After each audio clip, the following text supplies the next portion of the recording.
Visit दिली 2022 मार्च मध्ये, आणि ती प्लास्टर मी स्वतः बघितलं तेव्हा मला कळलं की हे संपूर्ण प्लास्टर म्हणजे जिन्याच्या बाजूचं प्लास्टर अगदी लिफ्ट मशीन रूम पर्यंत खराब झालेलं आहे. तर मी त्याच्यानंतर आमच्या सिव्हिल इंजिनियरला सांगितलं की हे तुम्ही जाऊन बघा. त्यांनी बघितलं आणि त्यांनी सांगितलं की आता आपण एक काम करूया, या पावसाळ्यात याचं निरीक्षण करू, बघू याच्यामध्ये प्लास्टरच खराब झालंय की पाणी सिपेज आहे, आणि त्याच्याप्रमाणे आपण ऍक्शन घेऊ. तर ते निरीक्षण आमचं पूर्ण झालेलं आहे आणि ते आता प्लास्टर तिथे पाणी लीक नाही पण प्लास्टर खराब झाले, त्यामुळे ते संपूर्ण प्लास्टर आपल्याला काढायचं आहे आणि ते आम्ही ऍक्सेप्ट केलेलं आहे. सो आज जी मीटिंग होणार आहे त्याच्यामध्ये बेसिकली आपण 3 मुद्दे डिस्कस करणार आहोत. पहिला मुद्दा असा की आपल्याला सोसायटी फॉर्मेशन करायचं आहे. दुसरा मुद्दा असा की आम्हाला असं वाटतं की एक जो भाग आहे प्लास्टरचा तो करायला पाहिजे, जे आम्ही करणार आहे. आणि त्याच्याबरोबर तुम्हाला जर काही प्रवर्तकांना असं काही वाटत असेल की बाबा हेही काम आपलं बाकी आहे, तर तसं तुम्ही सांगू शकता, त्याची आपण नोंद घेऊ. जे आम्हाला योग्य वाटतं ते आम्ही 100% करू. आणि काही कोणाला काही पर्सनल इश्यू असतील, म्हणजे सोसायटीचे नसतील पण त्याच्या फ्लॅट संदर्भात काही इश्यू असेल, तर तो इश्यू त्यांनी सांगावा. म्हणजे स्थानिक आमचे जे मॅनेजर आहेत मंगेशजी, हे प्रत्येक वेळेस ज्या ज्या वेळेस तुम्ही त्यांच्याकडे काही तक्रार नोंदवली आहे तेव्हा त्यांनी स्वतः जाऊन तुमच्या घरामध्ये निरीक्षण करून त्याप्रमाणे आम्हाला कळवलेलं आहे. आणि याच्यापूर्वी ज्या ज्या प्रवर्तकांची कोणाची काही तक्रार होते तर ती आम्ही सॉल्व्ह ही केलेली आहे. तर ही दुसरी गोष्ट झाली. आणि तिसरी गोष्ट म्हणजे 2017-18 पासून आपल्याला आम्ही मेंटेनन्स घेतलेला नाही. मध्ये मेंटेनन्स आम्ही म्हणजे सुरुवातीला आम्ही इलेक्ट्रिसिटी बिल पण भरत होतो. तर ते मला वाटतं, एक मिनिट मी तुम्हाला एक्झॅक्ट डेट देतो, त्या डेट प्रमाणे तुम्हाला डिटेल्स देतो. त्याच्यात एक आणखीन एक कागद आहे.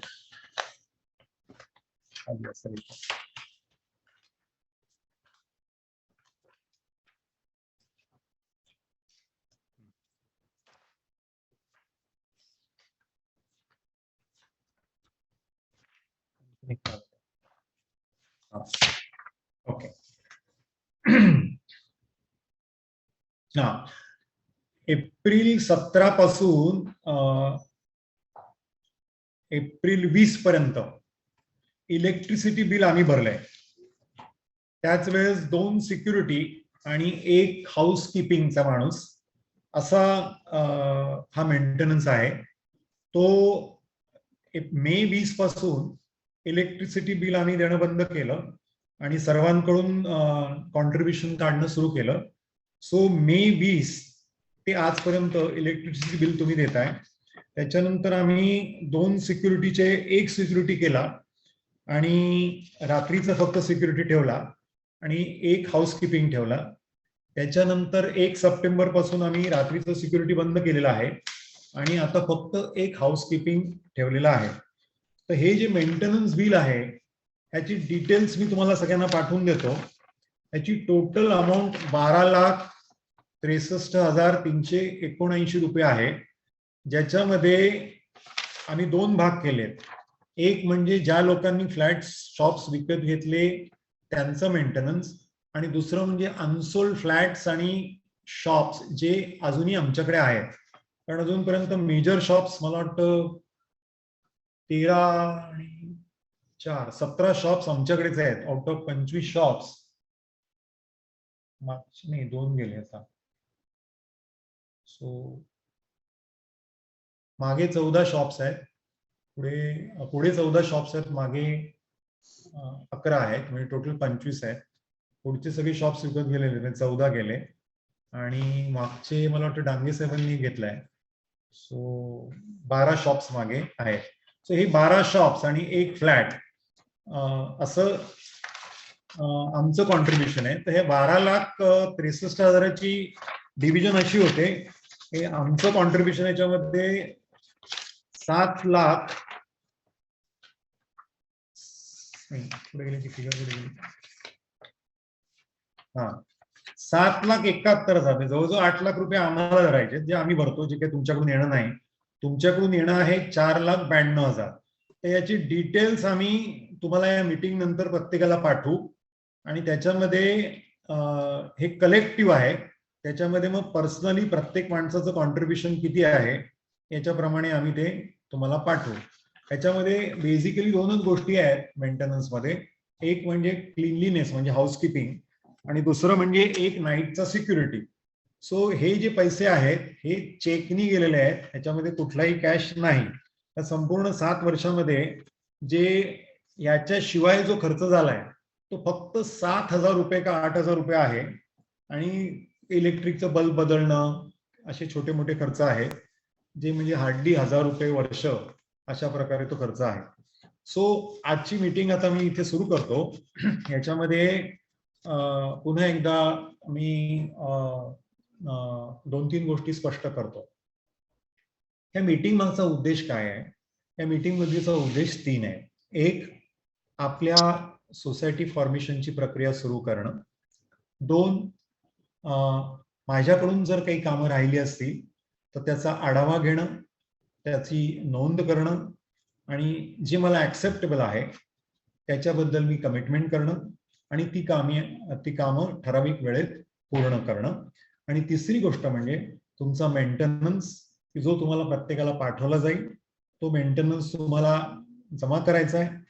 सो या 3 गोष्टींवर आपण चर्चा करणार आहोत. तर ह्या सगळ्या इंटर रिलेटेड गोष्टी आहेत. तर आता ज्याला कोणाला बोलायचं असेल त्यांनी बोलावं आणि शांतपणे समजून सांगावं म्हणजे बाकीच्या लोकांना, कारण ऐकायला गेलं पाहिजे. जर कोणाला ऐकायला गेलं नसेल तर त्यांनी असं बोट वर करा, मग त्याला पुढची संधी आम्ही देऊ आणि त्याच्या प्रकारे आपल्याला पुढे जाता येईल. बेसिकली या मीटिंगच्या मागचा उद्देश केवळ असा आहे की खूप चांगल्या प्रकारे हा प्रोजेक्ट आम्ही केलेला आहे.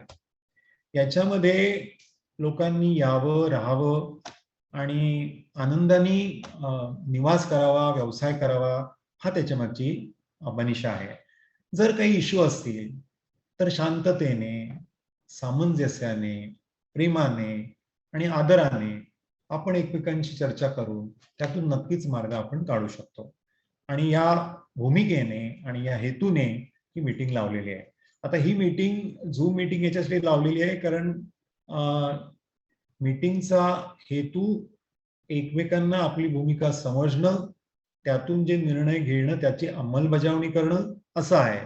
आणि त्याच्यासाठी तुमचे जे काही इश्यू असतील त्याला ती रेलेव्हंट माणसाला सांगून त्याच्यावर ती अंमलबजावणी करून तुमचं काम होऊन जाईल. जसं आता गेल्या महिन्यामध्ये आमच्या आणखी मुंबईमध्ये 3 सोसायट्या स्थापन झाल्या, तर त्यांच्यामध्ये सुद्धा आम्ही अशी मीटिंग केली. कारण कोण मुंबईला राहत असतो, कोणी दुसरीकडे राहत असतो आणि त्याच्या प्रकारे या मीटिंग अतिशय व्यवस्थित मांडल्या गेल्या. त्याच्यामध्ये जे काही इश्यू असतात ते आम्हाला लोक कळवतात, त्याच्यावरती ऍक्शन घेतली जाते आणि त्याच्याप्रमाणे पुढची मीटिंग आयोजित केली जाते. So I throw the meeting open to the audience. ज्याला कोणाला काही बोलायचं आहे त्यांनी हात वर करून बोला. तुम्हाला मुभा आहे. तुम्हाला जर व्हिडिओ चालू ठेवायचा असेल तर तुम्ही चालू ठेवू शकता. तुम्हाला जर व्हिडिओ बंद करायचा असेल तर तुम्ही व्हिडिओ बंद करू शकता. माझा व्हिडिओ मी मध्ये कधी पाणी प्यायचं असेल, काही बोलायचं असेल तर 2 मिनिटं बंद करेल आणि पुन्हा चालू करेल. माझी जेव्हा उत्तर देण्याची वेळ येईल तेव्हा मी नक्कीच त्याच्यावरती व्हिडिओ चालू करेल. आणि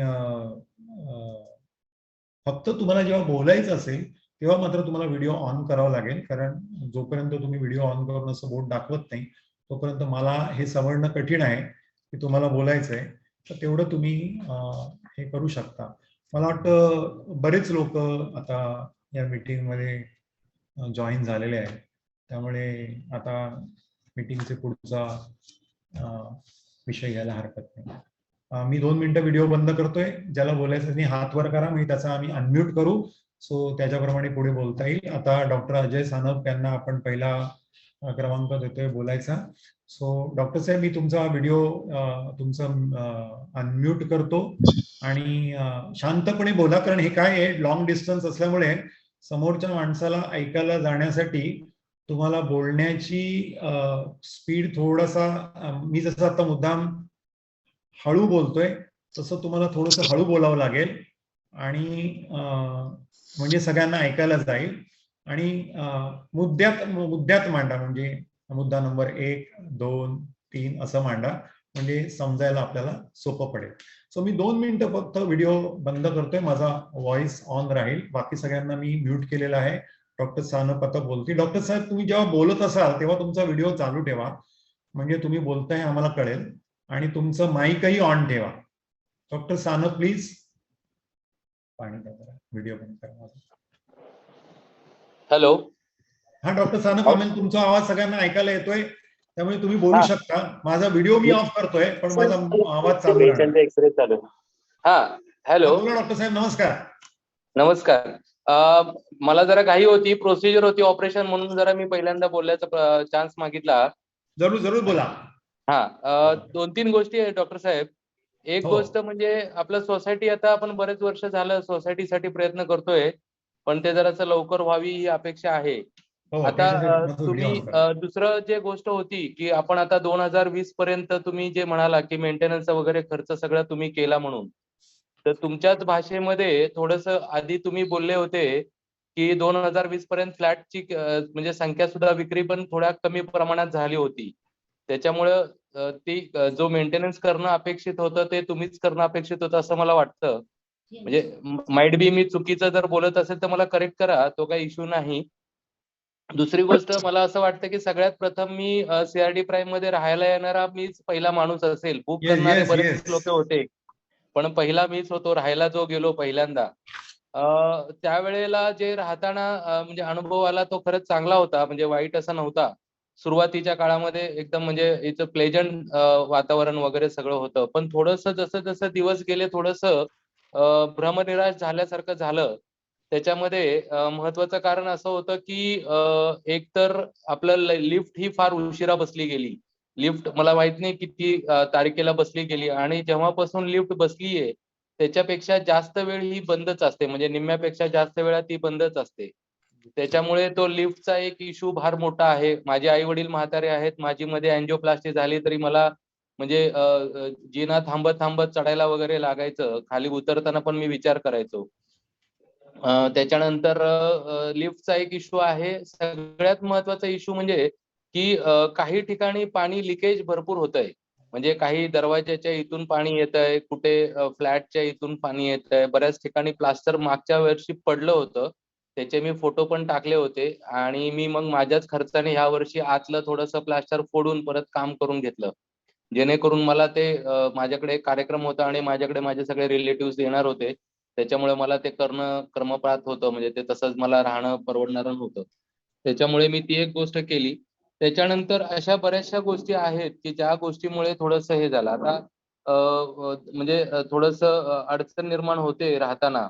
तर आमची रिक्वेस्ट आहे की जिथे जिथे कुठे बाबा लिकेज आहे, कुठे प्लास्टर निघालेला आहे, लिफ्ट बंद आहे, डक्ट मध्ये पाणी आहे, आणि तर ते जरासं लवकर झालं तर बरं होईल. कारण काय होतंय, बिईंग अ डॉक्टर, आता बाकीचे बरेचसे लोक हे मुंबईमध्ये राहतात आणि तिथे त्यांनी सेकंड होम म्हणून होम सारखं घेतलेलं आहे. इव्हन माटे साहेब असतील, त्यांचं स्वतःचं घर आहे, कामत्यामध्ये बंगला आहे.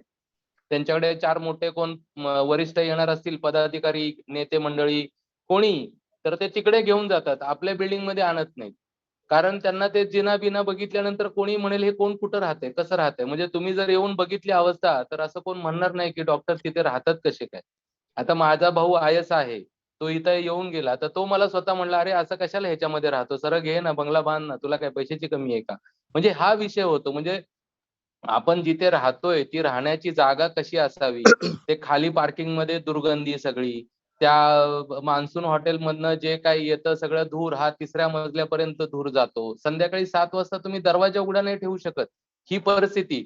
एका कोपऱ्यामध्ये तुमच्याकडे बिअर शॉप आहे, रात्रीच्या 11 वाजेपर्यंत तिथे दारू पीत बसतात पोरं.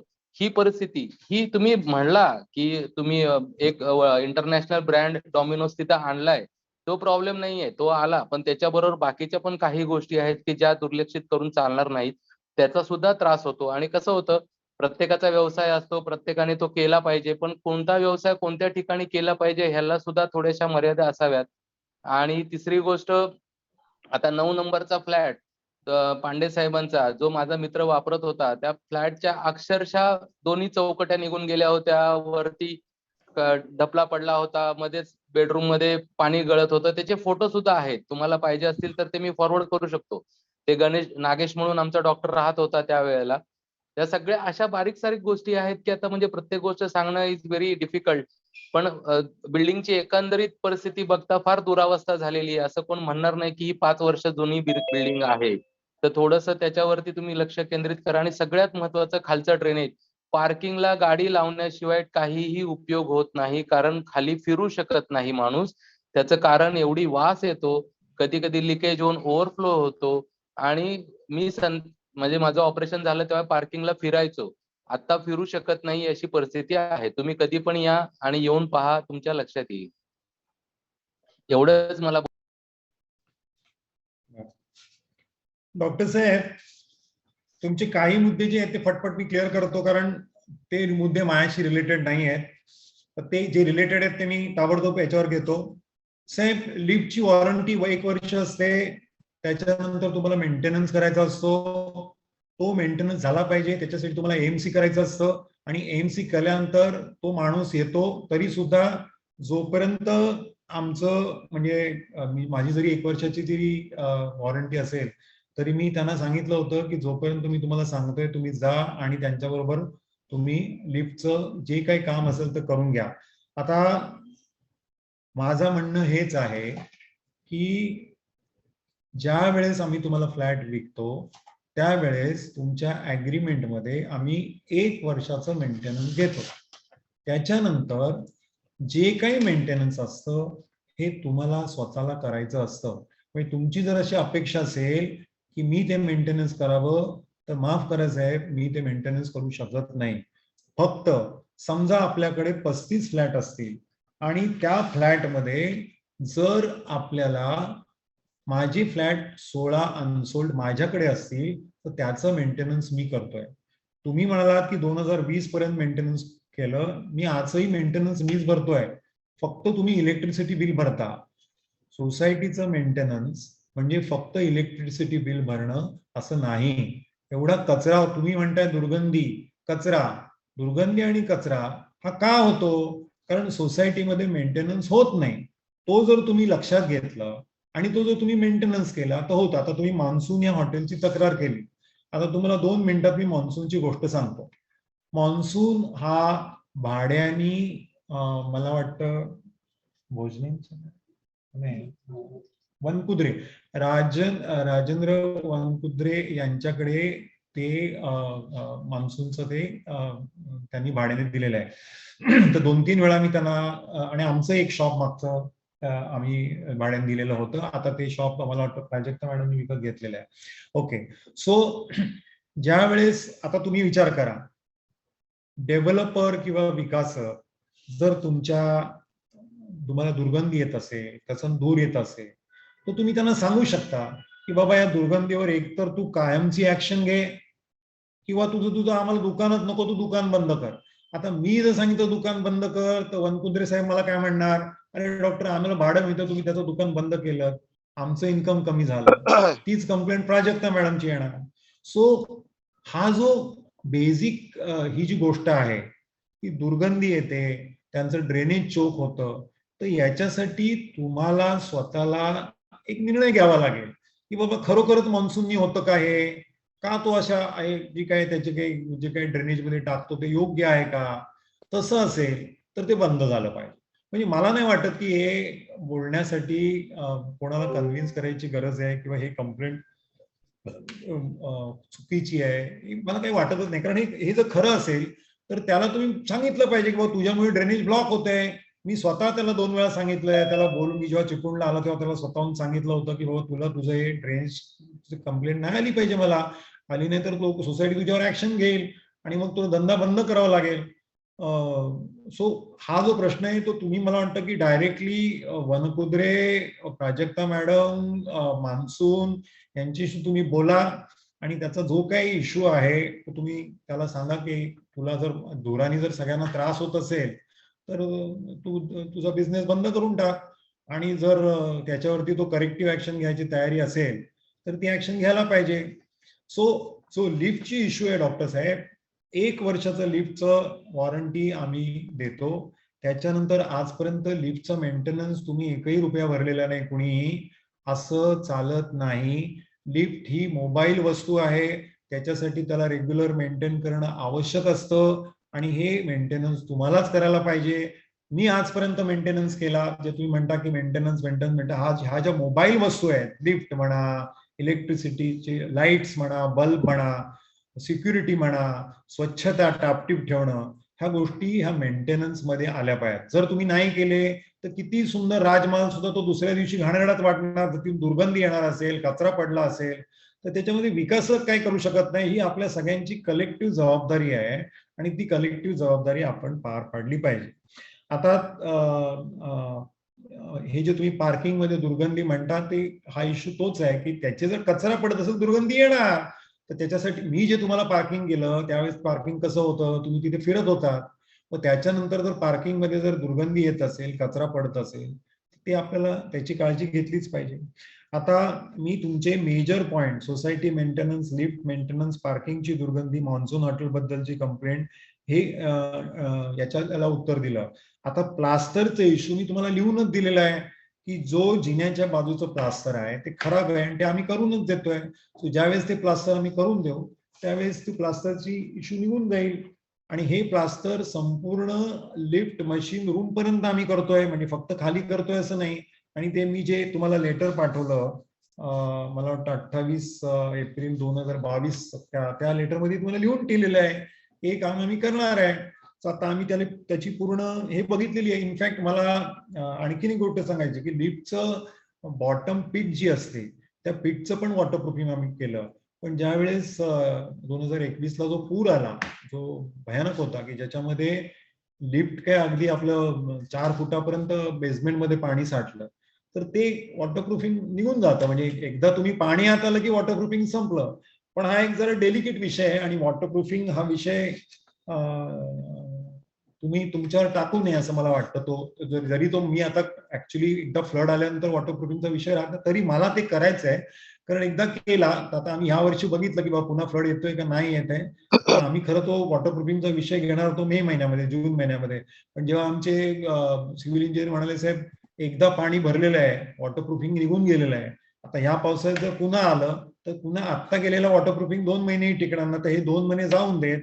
हे एकदा पाऊस गेल्यानंतर आपल्याला कळलं की बाबा ते नाही पाणी शिरलं तर आपण ते एक चांगलं वॉटरप्रूफिंग करून टाकू. अर्थात या गोष्टी आम्ही लिहून दिलेल्या आहेत, म्हणजे त्या न करण्याचा प्रश्नच उद्भवत नाही.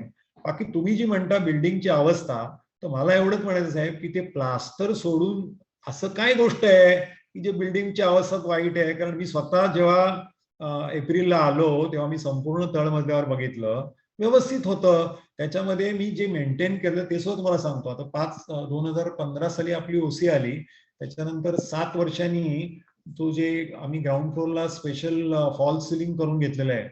खरं ते करायची गरज नाही, त्या डक घाणेरडे दिसायच्या म्हणून आम्ही त्याच्यामध्ये वॉटरप्रूफिंग सिलिंग करून घेतलेलं फॉल सिलिंग. तर तिथले त्या सिलिंग थोडंसं खाली आलं होतं. तर मी स्वतः त्या माणसाला बोलवलं, त्याला म्हटलं हे सगळं सिलिंग तू पुन्हा रिपेअर कर, तिची जिथे गरज आहे ते करून टाक आणि याचं कुठलंही बिल मी तुम्हाला पाठवलेलं नाहीये. सो एखादी गोष्ट आपण चांगली केली तर 5-6 वर्षांनी त्याचा मेंटेनन्स येणं हे साहजिक आहे. आणि तो मेंटेनन्स आपल्याला करायला पाहिजे, म्हणजे ती आपली पहिली मानसिक वृत्ती पाहिजे की जर आपल्याला घर चांगलं मिळालं, ठीक आहे, प्लास्टरची येस 100% जबाबदारी माझी. ज्या जबाबदाऱ्या माझ्या आहेत त्या मी 100% करणार. कारण मला कुठल्याही परिस्थितीत माझं काम कुठल्याही छोटं सुद्धा खराब झालेलं बिलकुल आवडणार नाही. आणि ते तुम्हाला त्रास नाही, तो त्रास मला आहे आणि मी स्वतः ते सहन करणार नाही. त्यामुळे ज्या क्षणी मला कळलं, मी स्वतः येऊन बघितलं, मला दिसलं, त्या क्षणी ताबडतोब मी पत्रांनी लिखित स्वरूपामध्ये तुम्हाला हमी दिली की बाबा हे काम मी करतोय आणि हे काम 100% आम्ही करणारच. तर ही गोष्ट झाली. आता ह्या संपूर्ण पावसाळ्यामध्ये स्वतः मंगेश प्रकट आहे आणि त्याच्यामध्ये साहेबांच्या पण तो घरात गेलेला आहे. साहेब आहेत की गेले? बट गेले ते नव्हते ना. सो ठीक आहे. म्हणजे बेसिकली तो प्लास्टरचा इश्यू आहे, तोच परत येणार आहे आणि तो आम्ही ऑलरेडी सांगितलेला आहे. सो हे डॉक्टर सानपांचं बोलणं झालं. डॉक्टर सानप यांच्या घरात पावसाळ्यामध्ये सगळे मंगेश स्वतः जाऊन आलेला आहे आणि त्यांना सांगितलेलं आहे की कशा प्रकारे काय इश्यू असेल तर त्यांनी काही यावेळेस इश्यू सांगितलेला नाहीये. असेल तर त्यांनी पुन्हा सांगावा. आता दुसऱ्या कोणाला बोलायचं असेल तर पुन्हा त्यांनी हात वर करा, बोट वर करा. ओके, आता आपण पंकज माटेंकडे जातोय. ते आता बोलणार आहेत. मी 2 मिनिटं फक्त माझा व्हिडिओ ऑफ करतो, पुन्हा ऑन करतो. त्यांना अनम्यूट करा, त्यांना बोलायचंय. मुद्देसूद बोला पंकज माटे साहेब. तुमचे प्रत्येक मुद्द्याची इथे नोंद करून त्यावरती ऍक्शन घेतली जाईल. बोलू का डॉक्टर साहेब? Yes yes, you are welcome. Please बोला.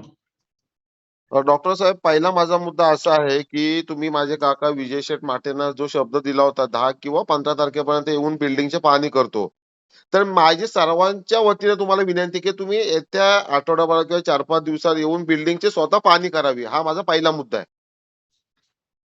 हॅलो, बोला बोला, मी ऐकतोय. हा. दुसरा मुद्दा माझा असा आहे की सोसायटीचा तुम्हीच म्हटल्याप्रमाणे की नोव्हेंबर की ऑक्टोबर 21 मध्ये आपण सोसायटीसाठी कॅपेबल झालो. मग मेंटेनन्सचा जो विषय आहे तो माझ्या माहितीनुसार नोव्हेंबर 21 ते आता ऑक्टोबर की सप्टेंबर 22 तो की जी काय 10 महिने तो तिथपर्यंतच आम्हाला लागू व्हायला पाहिजे असं माझं मत आहे. त्यानंतर तुम्ही आपण बोलूच. लिफ्ट साठी सुद्धा मला सुद्धा कळते की एखादी गोष्ट चालू राहण्यासाठी मेंटेनन्स गरजेचं आहे. काही ना काहीतरी काम निघत असतं. मग आम्ही सुद्धा तुमच्या प्रत्येक गोष्टीला सहकार्य केलेलं आहे. जयने आमच्यासाठी लिफ्टचं कॉन्ट्रीब्युशन मागितलं. आम्ही काय गुगल पे त्याला केले 2100 की 2200 रुपये. मला एक्झॅक्ट आकडा आठवत नाही, पण 2000च्या आसपास नक्कीच आहे. असं 2 वेळा आम्ही लिफ्टसाठी खर्च केला. म्हणजे आमच्या मेंबरची सुद्धा सहकार्याची भूमिका राहिलेली आहे. असं आडमुठ्यापणाची नक्कीच नाही, हे मला जरा जबाबदारीने सांगायचंय. म्हणजे आम्ही सुद्धा आमची बिल्डिंग चांगली राहावी, बिल्डिंगचं नाव राहावं, आम्ही सुद्धा काळजी घेत असतो नक्कीच. आणि ही अशा लूकची बिल्डिंग चिपळूणमध्ये पहिल्यांदाच झाले, हे सुद्धा आम्ही अभिमानाने लोकांना सांगतोय. आम्हाला आमच्या बिल्डिंगचा नक्कीच अभिमान आहे. त्याबद्दल काय दुमत असण्याचं कारणच नाहीये. तर मेंटेनन्सचा जो विषय आम्ही कॅपेबल झालो नोव्हेंबर 21 ला, ते आता सप्टेंबर पर्यंत 10 महिने होत आहेत. तेवढाच आम्हाला मेंटेनन्स असावं असं माझं एक मत होतं. त्यानंतर तुम्ही तुमच्या इतर मेंबर कडून सुद्धा मेंटेनन्सच्या बाबतीत तुमचं मत मांडून घ्या. मी माझं मत मेंटेनन्सच्या बाबतीत तुम्हाला सांगितलंय. आणि जी तुम्ही पर्सनली शीट पाठवणार मेंटेनन्सची ती पाठवून द्या. म्हणजे प्रत्येकाला नजरे घालून टाकू दे. कोणत्या प्रकारचे मेंटेनन्स काय लागले, काय तर करेक्शन असतील तर प्रत्येक जण मंगेशला त्या पद्धतीने सांगेल. मेंटेनन्स शीट बघण्यात काहीच प्रॉब्लेम नाहीये. मी माझ्या मेंटेनन्सचं तुम्हाला मत सांगितलेलं आहे. आणि दुसरा विषय असा, लिफ्टसाठी सुद्धा आपण खर्च केले. 2 वेळा जय असताना आपण गुगल पे सुद्धा आपण हे त्याला केलं. ऐकलं नाही, एक मिनिट. हे शेवटचा मुद्दा मला ऐकायला नाही, जरा परत सांगा. कुठला साहेब? आता जस्ट लास्ट शेवटचं वाक्य. लिफ्टसाठी साहेब आपण 2दा कॉन्ट्रीब्युशन केलेलं आहे. जय लिफ्ट साठी लिफ्ट मेंटेनन्ससाठी जय असताना 2000 रुपये आपण कॉन्ट्रीब्युशन केलंय. माझ्याकडे ते ऐकलं मी, ते 2 वेळा केलं. त्याच्या आधी पण एकदा काहीतरी केलंय, मला तर आठवत नाही ते. असेल तर मंगेशला मी सांगतो, पण एकदाच आम्ही नक्कीच 2000चं कॉन्ट्रीब्युशन दिलंय सगळ्यांनी. आणि साहेब सध्या लिफ्ट रूमची पूर्णपणे वाताहत झालेली आहे, तुम्हाला माहितीच आहे. फोटोज तुम्हाला व्हिडिओज मिळाले असतील. खाली बेसमेंटची लिफ्ट सुद्धा आपल्याला काहीतरी करावं लागेल. आणि साहेब दुसरा विषय असा, जय असताना मी त्याला सातत्याने एक प्रश्न विचारत होतो की जय लिफ्टचं नाव टाकून घे. आम्हाला नाव सांगताना बिल्डिंगचा पत्ता सांगताना अडचण होते. तर तेव्हा जय मला एवढं सुद्धा बोलला होता की डॉक्टर साहेबांनी ऑर्डर दिले. ठीक आहे, ऑर्डर दिले म्हटल्यावर डॉक्टर साहेब एवढे बोलले म्हटल्यावर ते नक्कीच नाव टाकून घेतील. त्याला मी जवळपास 3-4 वेळा विचारलं होतं डॉक्टर साहेब की बिल्डिंगला नाव असणं अतिशय गरजेचं आहे. आम्हाला इतर लोकांना पत्ता सांगताना खूप अडचण होते. त्यामुळे 3-4 वेळा तो मला बोलला की नाही डॉक्टर साहेबांनी ऑर्डर दिले. लिफ्टचं नाव लवकर त्यांना काय ॲग्रेली की डिजिटलमध्ये टाकायचं आहे असं बोलले. मी म्हणतो ठीक आहे. पण अजूनपर्यंत तरी साहेब बिल्डिंगच्या नावाचं काहीच पत्ता नाही. तो जरा तुम्ही एक विषय घ्या, जरा प्राधान्याने घ्या असं माझं म्हणणं आहे. आणि दुसरा विषय प्लास्टरचा विषय साहेब तुम्हाला माहितीच आहे काय परिस्थिती आहे. तुम्ही एकदा आल्यानंतर प्रत्यक्ष भेट दिल्यानंतर तुम्ही बघा, तुमच्या पण लक्षात येईल. माझ्या सुद्धा फ्लॅटमध्ये लिकेज आहे, ते मंगेशला दाखवलंय. माझ्या काका विजय शेठच्या फ्लॅटमध्ये पण लिकेज आहे, ते तुमच्यापर्यंत आले असेल. हे फोटो आले असतील, मंगेशने पाठवले असतील. आणि साहेब पार्किंग मध्ये सुद्धा पार्किंगच्या लाद्या तुटलेल्या आहेत. जिथून आम्ही गाडी नेतो त्या लाद्या त्या तुटलेल्या डॅमेज झाले 3-4 ठिकाणी. ते मंगेशने मी दाखवलंय. मंगेशने मला वाटतं तुमच्यापर्यंत काय पोहोचवलं असेल ते ते सुद्धा रिपेअर करणं गरजेचं आहे.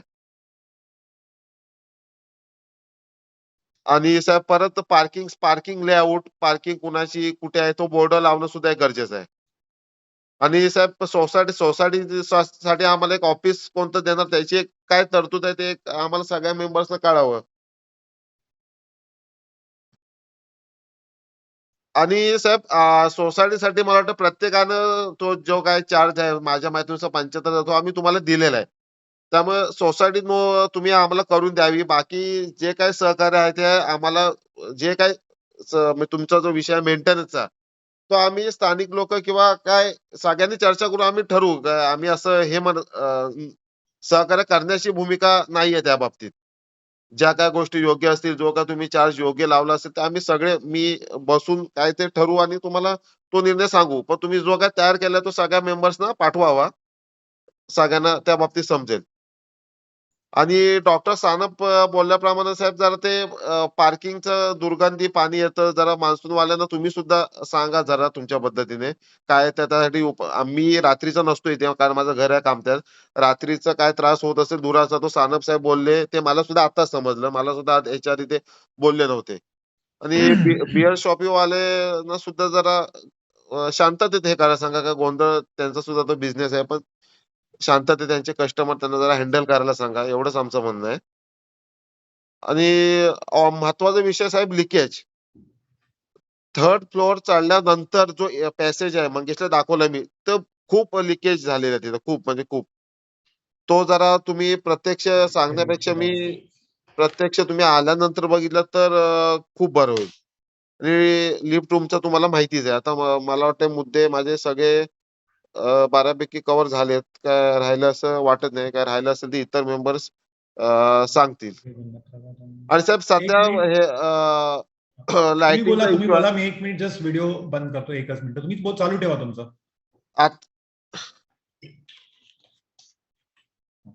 हॅलो. चालू. हा बोला बोला बोला. मी आणि साहेब ऐकतोय. दुसरा एक विषय मेंटेनन्स वरून आठवला की वॉटर पंप मागे बदलला. त्याला सुद्धा आम्ही सगळ्या मेंबर्सनी 2000चं कॉन्ट्रिब्युशन दिलंय. 2000 की 2300 रुपयाचं वॉटर पंप. हा जरा परत बोला ते. वॉटर पंप साहेब वॉटर पंप. मंगेशला माहित आहे ते 2 की 2500चं आम्ही कॉन्ट्रिब्युशन दिलंय. मोटर पाण्याची पूर्ण पाईपच बदलायला लागला तो. तो सुद्धा आम्ही मेंटेनन्स केलाय. ओके. म्हणजे असं आम्ही काय नाही म्हणत आहे. आमचं मंगेश काय एखादी गोष्ट बोलला आणि त्यासाठी कॉन्ट्रिब्युशन आम्ही देतोच. म्हणजे नाही असं कुणाच्याच तोंडून शब्द आलेले नाही. त्या बाबतीत नेहमीच आमची सहकार्याची भूमिका राहिलेली आहे. मग हा जो काही लिफ्ट मेंटेनन्स किंवा पाण्याचा मेंटेनन्स आम्ही दिलेला लाईट बिल सुद्धा आपण कॉमनली भरतोय. इतर काही जे इश्यू असतील ते तुम्ही रिटर्न एक पत्र द्या आम्हाला लेखी. त्याबरोबर ती शीट पाठवून द्या. आम्ही सगळे ठरवू कसं काय करायचं. मेंढ्याच्या बाबतीत मी माझं तुम्हाला मत सांगितलंय. इतर मेंबर्स कडून त्यांचं मत काय ते तुम्ही हे करा. मागून घ्या आता. तर माझं हे मुद्दे मला वाटतं संपलेले आहेत साहेब. ओके. साधारण 10 मुद्दे यांनी उपस्थित केलेत पंकजजींनी. तर मी पटकन तुम्हाला याच्याबद्दल एकेकाबद्दल माहिती देतो. पहिली गोष्ट म्हणजे हा जो मेंटेनन्सचा मुद्दा आहे त्याच्यामध्ये फक्त 2 गोष्टी आहेत. एक म्हणजे झाडपोस करणारा माणूस, त्याचा पगार आणि सिक्युरिटी. ह्या 2च गोष्टींचा मेंटेनन्स आपण धरलाय. बाकी आपला कुठलाही खर्च जो आणि इलेक्ट्रिसिटी बिल हे 3च गोष्टी आहेत. त्यामध्ये इलेक्ट्रिसिटी बिल तुम्ही ऑलरेडी देताय. म्हणजे मे 20 पासून तुम्ही इलेक्ट्रिसिटी बिल देताय. तर आता मुद्दा राहिला फक्त नाईट सिक्युरिटी आणि झाडलोट करणं. तर मला असं वाटतं की झाडलोट करणारा तो माणूस असायलाच हवा. कारण नाही तर मग तुमच्या आणखीन तक्रारी वाढतील. हे जे दुर्गंधी येणं साफ करणं मला तर वाटतं ते असायलाच हवं. सो हे नाही विकसित करत. ह्या गोष्टी सोसायटीलाच कराव्या लागतात. आणि सोसायटीच्या जसं आता उदाहरणार्थ उद्या सोसायटी झाली तर तुम्हाला ते करावंच लागणार आहे खर्च. बरं, आता तुम्ही जे म्हणालात की डेट ऑफ मेंटेनन्स, तर मी तुम्हाला आम्ही मेंटेनन्स कसा काढलाय हे एकदा पुन्हा सांगतो, म्हणजे तुम्हाला एकदम क्लिअर होईल की एक्झॅक्टली मेंटेनन्स म्हणजे काय, कधीपासून तो सुरू होतो आणि याच्या पुढे कसा राहील. तर तुमच्याशी आम्ही जे अग्रीमेंट केलंय ना, त्या अग्रीमेंटमध्ये आम्ही अतिशय पारदर्शकपणे सांगितलंय की तुमच्याकडून 1 वर्षाचा मेंटेनन्स आम्ही घेणार नाही. 1 वर्षानंतर तुम्हाला मेंटेनन्स द्यावा लागेल. आता हा मेंटेनन्स पुन्हा सांगतो फक्त 3 गोष्टींचा आहे. एक इलेक्ट्रिसिटी बिल, त्याच्यामध्ये लिफ्टचं पण बिल आलं. दुसरं झाडलोट करणाऱ्या माणसाचा पगार, आणि तिसरं सोसायटीला आवश्यक असलेली सिक्युरिटी. सुरुवातीला आम्ही 2 सिक्युरिटी ठेवले, नंतर काढून टाकले, एकच सिक्युरिटी ठेवले, आणि केवळ या 3च गोष्टी आपण मेंटेनन्स मध्ये धरलेल्या आहेत. याशिवाय जर कुठे लाईट गेली, कुठे काही छोटी मोठी रिपेअर झाल्या, तर 7 वर्षात त्याचा खर्च केवळ 7,000 रुपये, म्हणजे त्याचा जवळजवळ खर्च नाहीच आहे. सो मेंटेनन्स, 1 मिनिट हा.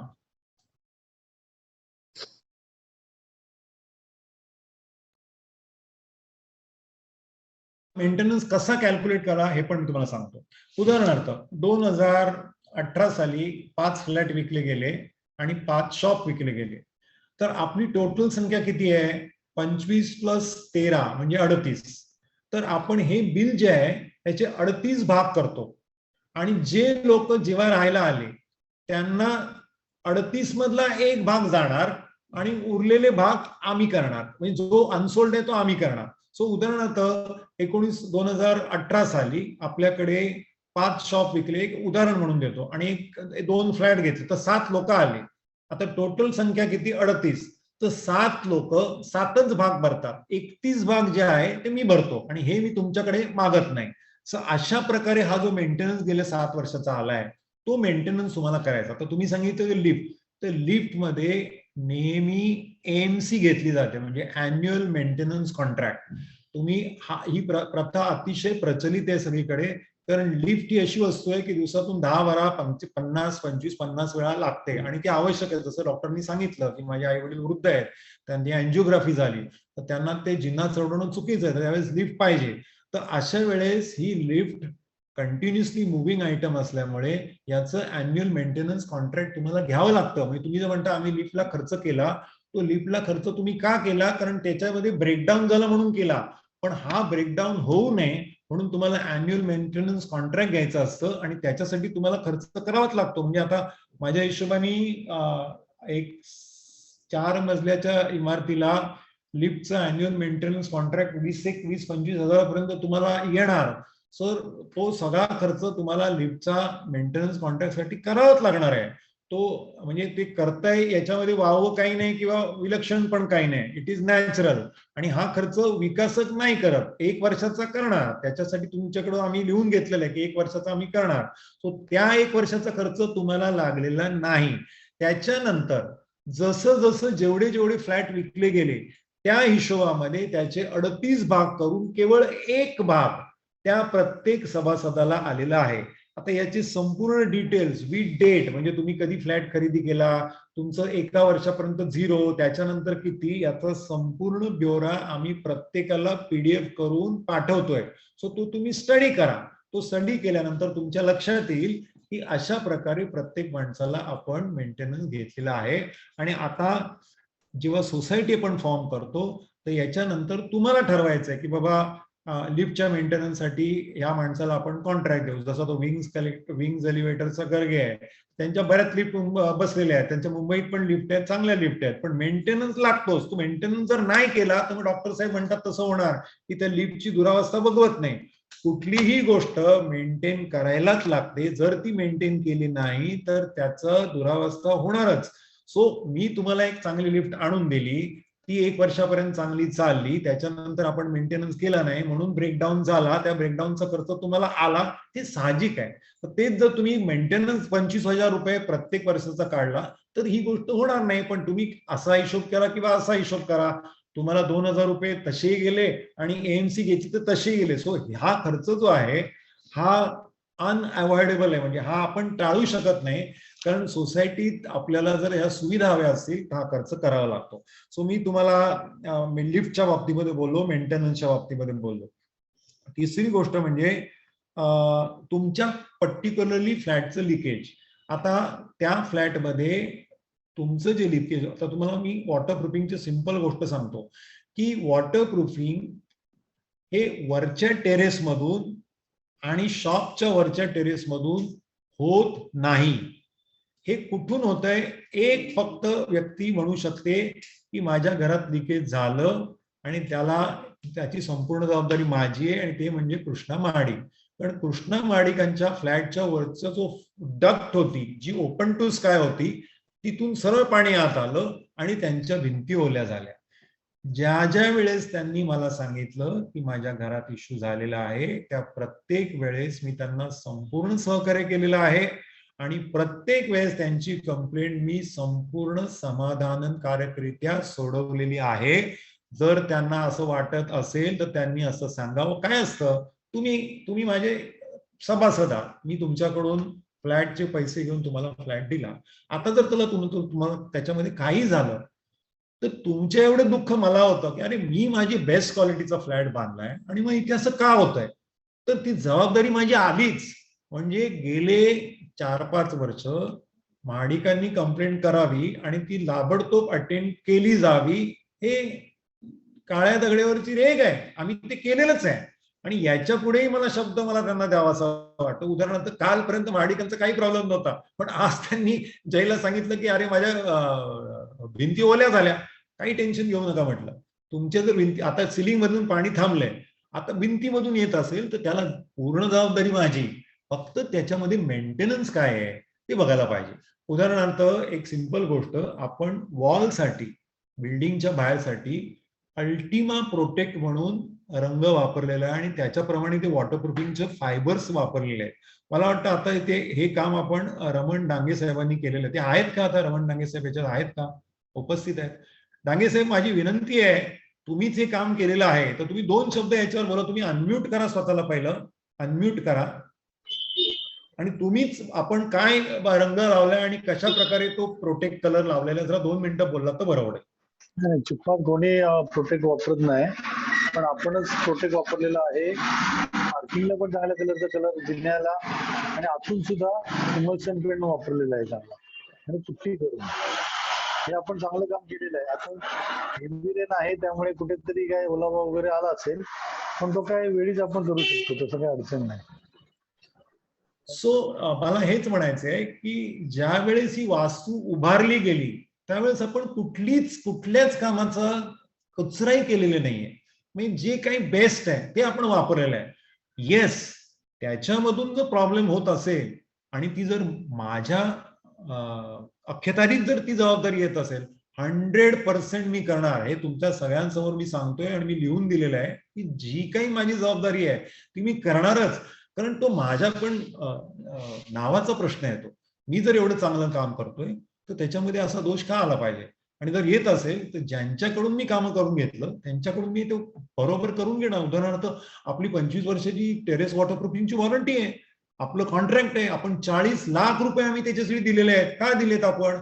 की बाबा एक असं वॉटरप्रूफिंग करावं यातून पाणी येणार नाही. आलं आम्ही त्यांना पकडणार.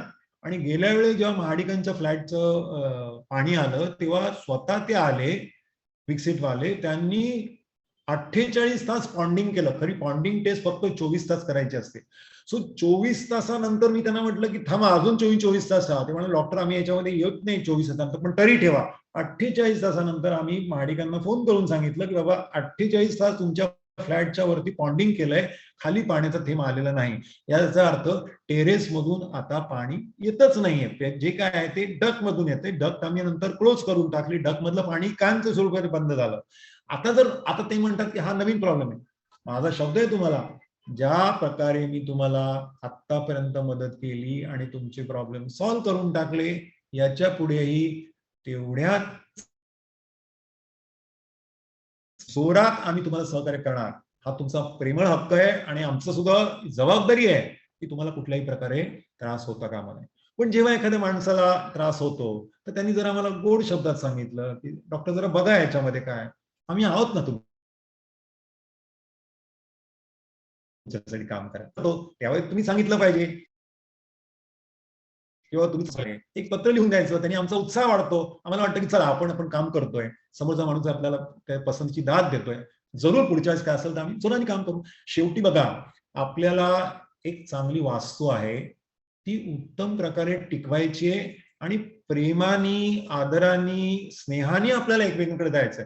मी जेव्हा तिकडे येईल तेव्हा मला असं वाटलं पाहिजे की जाऊन माडिकांच्या घरात एक कप चहा घ्यायचा माझा हक्क आहे. का? कारण जेव्हा जेव्हा त्यांना प्रॉब्लेम आलाय मी तो सॉल्व्ह करून दिलाय आणि हीच भूमिका माझी शेवटपर्यंत राहणार. उदाहरणार्थ आता माडिकांच्या मनात प्रश्न येतील किंवा आता सोसायटी फॉर्म झाली, सोसायटी फॉर्म झाल्यानंतर उद्या झालं तर काय? माडिक साहेब घाबरायचं नाही. जोपर्यंत माझी जबाबदारी आहे मी करणार. मी असं नाही सांगणार की 3 वर्ष झाली, 5 वर्ष झाली, माझी आता ड्युटी संपली, याच्यापुढे तुम्ही करा. मला माहिती आहे ना, मी काम केलेलं चांगलंच आहे, पण त्याच्यामध्ये आता कसं आहे, सिमेंट, विटा आणि या गोष्टींमध्ये सेटलमेंट होते. कधी कधी छोटेसे फाईन क्रॅक्स वॉलमध्ये बाहेरच्या बाजूने येतात. अजूनपर्यंत आपल्या बिल्डिंगला बाहेरून क्रॅक आलेले नाहीत आणि ते येऊ नये अशी माझी इच्छा आहे, कारण आपण चांगल्या प्रकारचं प्लास्टर वापरलंय. पण आलाच तर त्याच्यावरती सोल्युशन आहे आणि ते सोल्युशन घेतलं की पुन्हा पुढची 5-10 वर्ष आपल्याला काम करायची चिंता करायची गरज नाही. सो हे जे सहकार्य आहे, 100% माझं सहकार्य तुम्हाला राहणार आणि ते कधीही या सहकार्यामध्ये कमी होणार नाही. पुढचा पॉइंट घेतो मी तुमचा, पार्किंगच्या टाईल्स.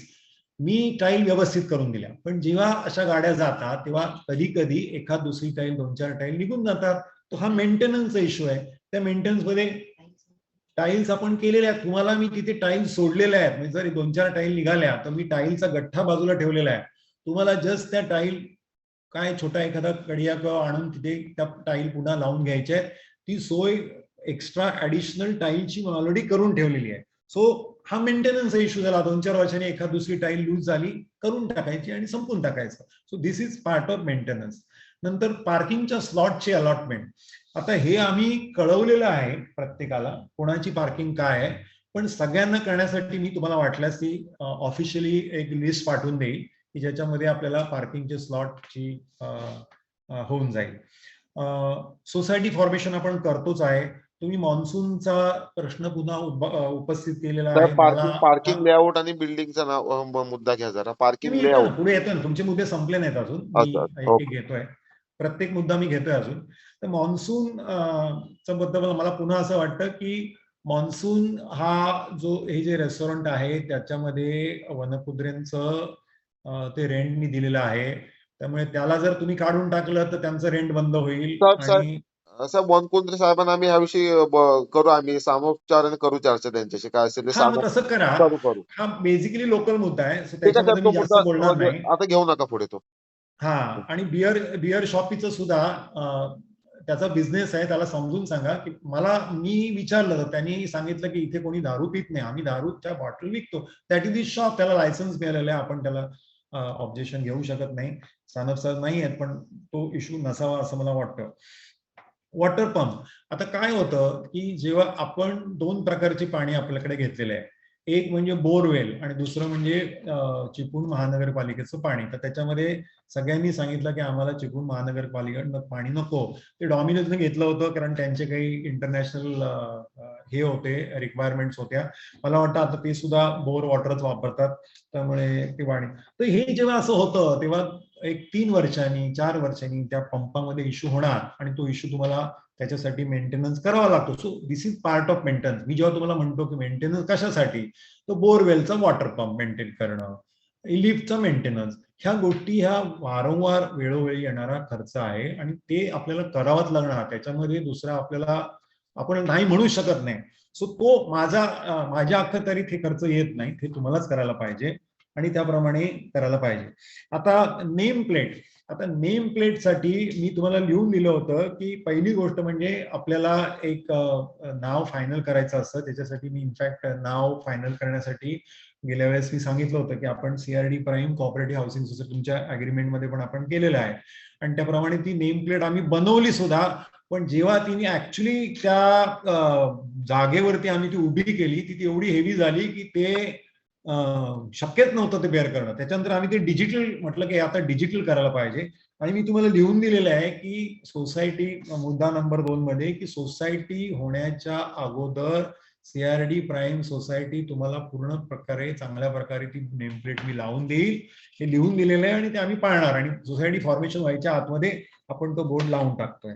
सो हे झालं मुद्दा. हा, तुमच्या फ्लॅटच्या लिकेज बद्दल सेम चिपळूणमध्ये जेव्हा जोरात पाऊस येतो त्यावेळेस गॅलरीमध्ये पाणी साचतं आणि जर पाणी साचलं म्हणजे हा प्रश्न मला वाटतं सानपांना पण होता, तर त्यांना आम्ही सांगितलं की ते जे ड्रेनेज पाईप आहे तो तुम्ही कंटिन्युअसली साफ करा. तुम्ही बघा की ते ड्रेनेज वॉटर साठलं नाही पाहिजे, गेलं पाहिजे. कारण आपण वॉटरप्रूफिंग मध्ये संपूर्ण टेरेसेस जे केलेले आहेत त्या वॉटरप्रूफ केलेल्या आहेत, पण आपले जे स्लॅब ज्याच्यात तुम्ही राहता त्या वॉटरप्रूफ नाही आहेत. तर तिथे जर तुम्ही पाणी साठवलं तर ते पाणी खालीच गळणार. फक्त टॉयलेट्स आपण वॉटरप्रूफिंग केलेलं असतं आणि ह्या टेरेसवरती तुम्हाला जी तुमच्या बाल्कनीज आहेत त्या बाल्कनीच्या पाण्याचा निचरा कंटिन्युअसली झाला पाहिजे. तो जर नाही झाला, पाणी साठलं तर खाली पाणी येणार. आणखीन एक गोष्ट, ह्यांचे जे टाईल्स असतात, आता जोराचा पाऊस आला तर या टाईल्स मध्ये जे सांधे असतात ज्याच्यामध्ये आपण व्हाईट सिमेंट भरलेलं असतं, हे सांध्यातलं व्हाईट सिमेंट कमी कमी व्हायला लागतं आणि त्यातून गॅप होऊन पाणी खाली येऊ शकतं. सो त्याच्यासाठी एक सिंपल व्हाईट सिमेंटचं जर तुम्ही त्याच्यात फिलिंग केलं प्रत्येक पावसानंतर, it's a part of maintain. म्हणजे धुवाधार पाऊस पडतो तेव्हाच हे होतं, नॉर्मली कोण करत नाही, पण पाऊसच एवढा भयानक चिपळूणमध्ये येतो की त्याच्यासाठी स्पेशल प्रिकॉशन घेणं आवश्यक आहे की ह्या सांधे आपल्याला नीट भरले गेले पाहिजेत आणि याचा निचरा झाला पाहिजे. तसं झालं तर येणार नाही. आता ते करणं आपल्याला आवश्यक आहे आणि तसं करायला पाहिजे. तुमचा जो तुम्ही मला फोटो पाठवलात पंकजजी, की त्याच्यामध्ये तुम्ही ती लाईन दाखवली की वरून येतंय पाणी, दॅट इज बिकॉज ते गॅलरी मधलं पाणी जे आहे त्याचा निचरा फटकन झाला पाहिजे. तो जर नाही झाला तर ते पाणी येणार. बाकी असं पाणी येणं शक्य नाही आणि आलं पण नाही पाहिजे आणि ते नाही येते आपल्याकडे. सो सोसायटी ऑफिस एक मिनिट, मी पाणी पितोय जरा, पाणी संपलं.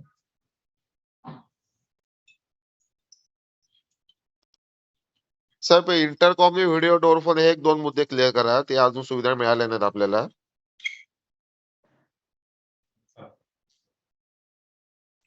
हो, तर तेही मुद्दे करतो. सोसायटी ऑफिस ही रिक्वायरमेंटच नव्हती मोफामध्ये, ती रिक्वायरमेंट रेरामध्ये आलेली आहे. सो आम्ही ज्या बिल्डिंग केल्या पूर्वी त्याच्यामध्ये सोसायटी ऑफिस आम्ही दिलेलंच नाहीये. कारण आमचा जेव्हा प्लॅन पास होतो चिपळूण महानगरपालिकेतर्फे, तिथे त्यांच्या रूल्स मध्ये सोसायटी ऑफिस साठी प्रोव्हिजन करण्याची गरज नाही, त्यामुळे आम्ही ती प्रोव्हिजन केलेली नाही. पण जर तुम्हाला करायचं असेल तर पार्किंग मधली कुठली तरी जागा तुम्ही घेऊन ते करू शकता. So that you are welcome. आता शेवटी राहिला मुद्दा व्हिडिओ डोरफोन आणि intercom. Intercom. So video door phone आणि इंटरकॉम आम्ही तुम्हाला देणार, हे तुम्हाला मी अग्रीमेंट मध्ये लिहून दिलेलं आहे. सो ते आम्हाला द्यायचंच आहे. पण हे करत असताना एक वॉरंटीचा इश्यू येतो. म्हणजे हे जे आता झालं की तुम्ही म्हणतात की लिफ्ट मध्ये आम्ही खर्च केला, कुठलीही क्षणी एक गोष्ट सुरू झाली की त्या क्षणी ताबडतोब त्याचा मेंटेनन्स सुरू होतो आणि वॉरंटी व्हॉइड होते आणि त्याच्यासाठी तुम्हाला एएमसी कॉन्ट्रॅक्ट घ्यायला पाहिजे. तर तुम्हाला मी व्हिडिओ डोरफोन, आता सगळ्यांचं ऑक्युपन्सी झालेली आहे त्यामुळे व्हिडिओ द्यायला काय हरकत नाही. नॉर्मली आम्ही काय करतो की एकदा सगळे राहायला आले की त्याच्यानंतर आम्ही सांगतो की आम्ही त्या सगळ्यांना व्हिडिओ डोरफोन लावतोय, त्याप्रमाणे ती वॉरंटी सगळ्यांना मिळते आणि 1 वर्षाचा पूर्ण आनंद तुम्हाला त्या वॉरंटीचा घेतला जातो. सो आता आपल्याला सोसायटी फॉर्मेशनच्या वेळेसच आपण हे व्हिडिओ डोरफोन आणि इंटरकॉम. इंटरकॉम ह्या दोन्ही गोष्टी बसून घेऊ. पण पुन्हा सांगतो, ह्या गोष्टी म्हणजे इंटरकॉम तर स्पेसिफिकली तुम्हाला मेंटेनन्स येणार, त्याच्यासाठी तुम्ही आता डिसिजन घ्या. नाहीतर तेवढे पैसे मला तुम्ही मेंटेनन्स मधून कमी द्या, जे येणं आहे ते त्याच्यामधून कमी द्या. माझी तर इच्छा आहे की तुम्ही इंटरकॉम जरूर बसवा, कारण आम्ही जेव्हापर्यंत सोसायटी आता दिलेल्या आहे त्याच्यामध्ये इंटरकॉम बसवलेले आहे. फक्त त्याचं एएमसी तुम्हाला घ्यायला लागेल, त्याचा तो खर्च तुम्हाला करावा लागेल. नाहीतर 1 वर्षानंतर हे सगळे अर्धे फोन चालणार नाहीत, काम करणार नाहीत. आता सगळ्यांकडे मोबाईल आलेले आहेत, तुम्ही सांगा मला काय करायचं, त्याप्रमाणे मी ते करायला तयार. व्हिडिओ डोरफोन मात्र आम्ही 100% फक्त फ्लॅटसाठी आहे, शॉपसाठी व्हिडिओ डोरफोन नाही आहे. साहेब लिफ्ट परवाना आणि जी वॉटरप्रूफिंगची कागदपत्र आम्हाला सोसायटी स्थापन झाल्यानंतर देण्यात यावी व्यवस्थित प्रॉपर फाईल करून. ही एक मागणी आहे आमची. लिफ्ट नाही काय परत बोला, मी ऐकलं नाही. साहेब लिफ्ट परमिशन, लिफ्ट संबंधातले कागदपत्र, लिफ्ट इनव्हॉइस वगैरे आम्हाला ती फाईल करून द्यावी आणि वॉटर प्रूफिंग, डॉक्टर फिक्सिटचं वॉटर प्रूफिंग जे केलंय ते हो, आपली हो, बरोबर. कागदपत्राची फाईल असेल ना काहीतरी. सो जेव्हा सोसायटी फॉर्मेशन होतं हा त्यावेळेस हे सगळे कागदपत्र तुम्हाला दिले जातात. हा आपल्याला लिफ्टचं जो मेंटेन लिफ्टचे जे Permission. परमिशन आहेत त्या लिफ्टच्या परमिशन, ओसीचे तर मी अग्रीमेंटलाच लावलेले आहेत पेपर्स. नंतर आणि काय म्हणाल ते डॉक्टर फिक्सिट वॉटर प्रूफिंग कागद. वॉटरप्रूफिंगची जी आपली 2042 पर्यंत जी वॉरंटी आहे, ही वॉरंटीचं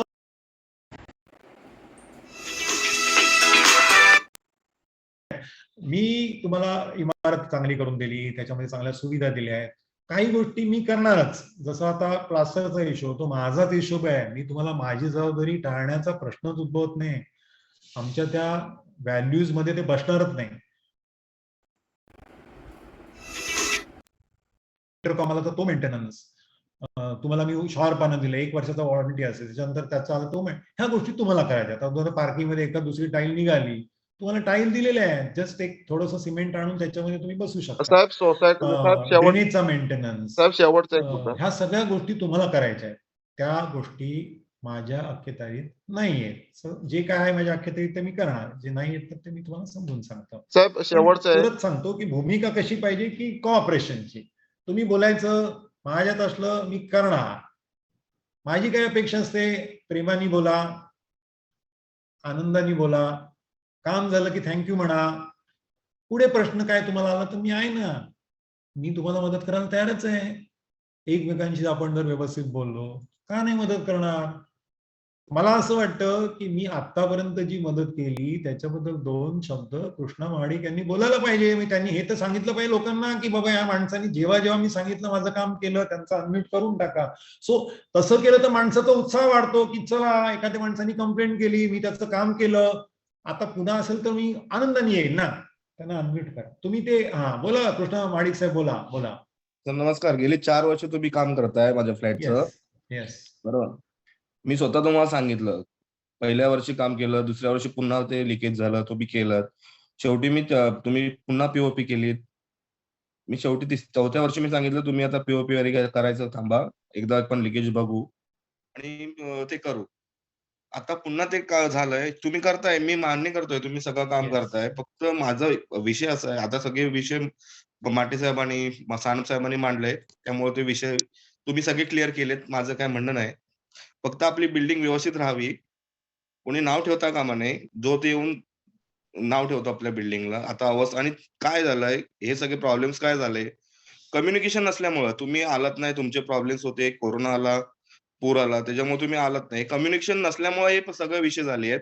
तुम्ही एकदा त्यावेळी झूम मीटिंग लावली असती किंवा समोर प्रत्यक्ष चर्चा केली असती, काही विषय झाला नसता. काही हरकत नाही महाडिक साहेब, तुमचं हे आपलं मेसेज कळाला. आपण कम्युनिकेशन चालू ठेवू. आता मी आणखीन एक काम करतोय, कारण आमचे जे मॅनेजर आहेत ते फार, त्यांना आमच्याकडे काम केल्यानंतर फार मोठा जॅकपॉट लागलेला आहे. त्यामुळे ते आता मोठे कॉन्ट्रॅक्टर होत आहेत.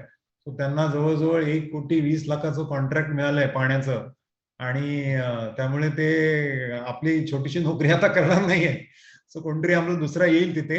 पण तरी कायमस्वरूपी माझं जे एक ऍडमिन आहेत, ऍडमिनची आमची एक पोस्ट आहे, तर ते आम्ही नॉर्मली सगळ्या सोसायटी असतात त्यांच्यामध्ये ग्रुपमध्ये आमचा एक ऍडमिन असतो. सो त्याच्यात जर काही एखादी गोष्ट असेल तर ऍडमिन ती नोट करतो आणि ती आम्हाला कळवतो. आमची एक सिस्टीम आहे, त्याच्याप्रमाणे ते मग जर सिव्हिल इंजिनिअरचं काम असेल तर तो करतो, मार्केटिंगचं काम असेल तर तो करतो, वॉटरप्रूफिंग मला असेल तर तो करतो, असे ते निरोप जातात. सो ती ऍडमिनला मी तुमच्या ग्रुपमध्ये टाकतो. म्हणजे तुम्ही टाका, मी नंबर पाठवतो, मी याला मंगेशला, त्याप्रमाणे तुम्ही ऍड करून घ्या आणि कम्युनिकेशन राहील. तुम्ही एकदा ग्रुपमध्ये टाकला की तो ऍडमिन लगेच ताबडतोब मला तो देईल. आणखीन एक मी माझा ईमेल आयडी सुद्धा तुम्हाला शेअर केलेला आहे, तर तुम्ही त्या ईमेलवर सुद्धा ईमेल करा. तो ईमेल सुद्धा रोज बघितला जातो, तो कस्टमर केअर साठीच आहे. आणि काहीही असेल फक्त प्रेमाने सांगा, डॉक्टर हे आपल्याला थोडा प्रॉब्लेम आहे, सॉल्व्ह करून टाका. एखादा प्रॉब्लेम एका दिवसात सॉल्व्ह होईल. जर कुठला मोठा प्रॉब्लेम असेल थोडा वेळ लागतो, प्रॉब्लेम मात्र सॉल्व्ह होणार. माझ्या जर ती जबाबदारी असेल तर तुम्ही निश्चिंत राहा की ते मी काम करणारच करणार. आणि त्याच्याशिवाय एकच मुद्दा मला तुम्हाला सांगायचा आहे की बरेच प्रोजेक्ट चालू आहेत.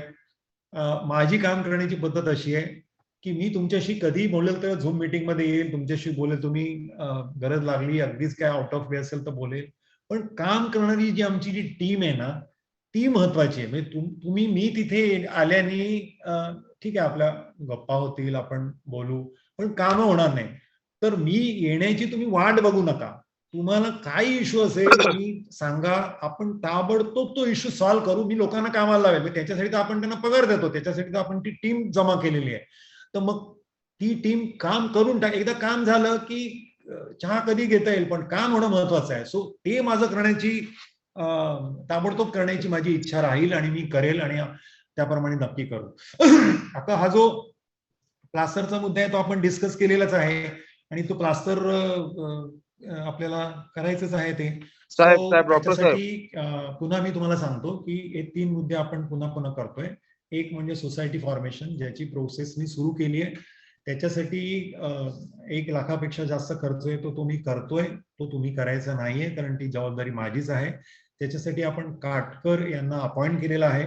तुम्ही काटकर यांना सह्या द्या, ते तुमच्याकडे कागदपत्र घेऊन येतील. एकदा सही झाली की सगळ्या लोकांना ते सोसायटी फॉर्मेशनची प्रोसेस आहे ती. म्हणजे आता आज आपण असं म्हणू शकतो की एक मीटिंग झाली, त्याच्यानंतर ते सांगतील की दुसरी मीटिंग लावा, त्याच्यानंतर तुमची 1 वर्षासाठी टेम्पररी कमिटी तुमची 1 वर्षासाठी अपॉइंट केली जाईल. हा मी वनकुद्रे साहेब तुमच्याशी नक्की बोलणार आहे. थोडंसं हे संपवलं की नक्की तुमचा बोट मला दिसतंय, मी 100% तुमच्याकडे येतोय. येस. तर 1 वर्षाकरता एक वेगळी कमिटी अपॉइंट होते. त्याच्यानंतर मला वाटतं तुमचं इलेक्शन घ्यावं लागतं. सो अशा प्रकारे ती प्रोसेस आहे. अर्थात त्याच्याबद्दलची जास्त माहिती तुम्हाला काटकर साहेब स्वतः देतील. तुम्ही मंगेशशी जर कॉन्टॅक्ट केला, भोजने साहेबांना पण हातवर आहे का? हो, त्यांचाही हातवर आहे, त्यांनाही. येस, तुमच्याकडे पण मी येतो भोजने साहेब, मी नोट केलेलं आहे. तर त्या प्रकारे काटकर साहेब तुम्हाला समजून सांगतील की कशा प्रकारे पुढे जायचं आणि त्या डेप्युटी रजिस्ट्रार वगैरे घेऊन ते आपल्याला पुढे जायचं. त्याच्यामध्ये 2-3 गोष्टी त्या सोसायटी फॉर्मेशन होण्याच्या अगोदर आपल्याला क्लिअर करायच्या आहेत. एक, जी काही कामं आहेत ते आम्हाला करून द्यायचे, जो काही मेंटेनन्स आहे तुम्ही द्यायचा आहे, आणि जे काही याच्या पुढे धोरण ठरवायचंय ते तुम्ही ठरवायचंय की बाबा मेंटेनन्स प्रत्येकाला एवढं द्या, लिफ्टचा MC कॉन्ट्रॅक्ट करा, किंवा इंटरकॉमचं कॉन्ट्रॅक्ट घ्यायला द्या. या सगळ्या गोष्टी तुम्हाला ठेवायच्या. सिक्युरिटी कोण ठेवायचा नाही ठेवायचा हे तुम्ही ठरवायचंय. झाडूवाला ठेवायचा नाही ठेवायचा, ह्यालाच ठेवायचा दुसरा ठेवायचा, या गोष्टी तुम्ही ठरवू शकता. सो हे सगळे निर्णय तुम्हाला नंतर घ्यायचे. तर पंकज मांडे साहेब, तुमच्या बहुसंख्य प्रश्नाची उत्तर दिले. एखादा प्रश्न कुठला चुकून राहिला असेल तर तुम्ही मला सांगा, परत हात वर करा, मी तुम्हाला पुन्हा म्यूट करतो, नाहीतर मी वनकुद्रे साहेबांकडे जातो. एकच मिनिट, सोसायटी नोंदणीसाठीचे कागदपत्र आहेत ते आम्हाला साहेब बोला. त्यांना म्यूट, 1 मिनिट अनम्यूट करा तुम्ही, तुमचं बटन ते हे करा. मी जरा पाणी पितो, व्हिडिओ बंद करेल 1 मिनिटासाठी. आवाज येतोय? हो, एकदम आवाज येतो. जरा जवळ या, जरा त्या माईकच्या जवळ या. हा, येतोय आवाज? हा, बरोबर. Okay okay. नाही, पाणी पिया, मग नंतर सांगतो. चालू करा त्यांना पाण्याची बॉटल दुसरी आणा.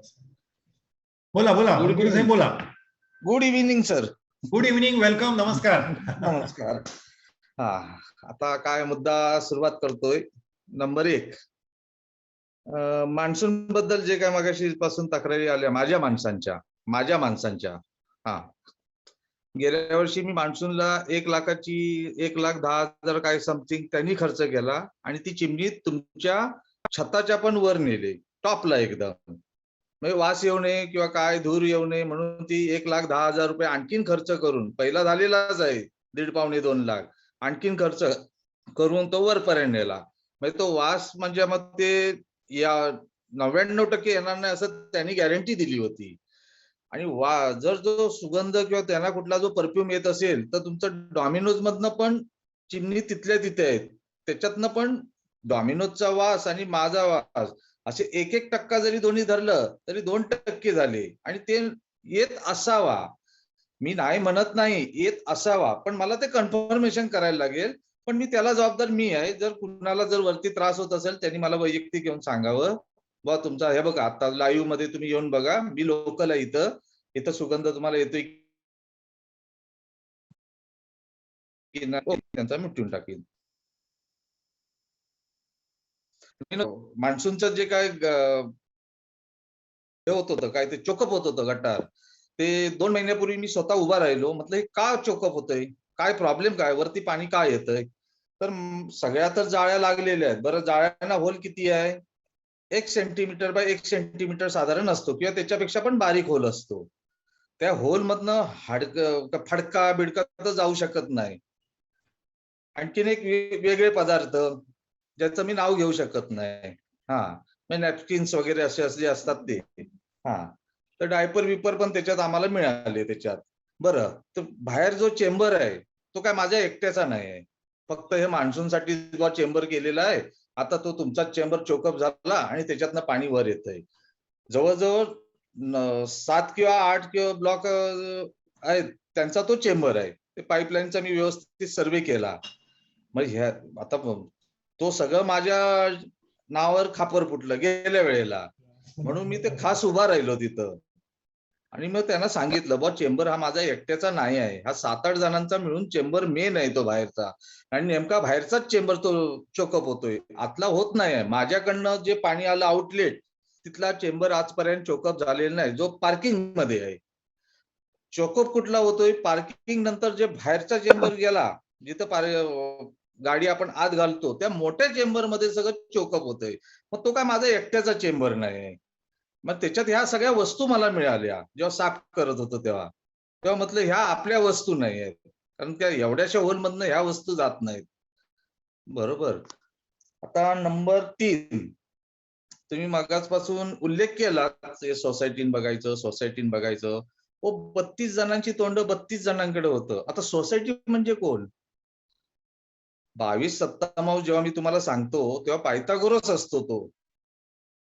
आपण गणित मांडताना बेसिक काय आहे, पायथागोरस म्हणजे 22 सत्तामांश.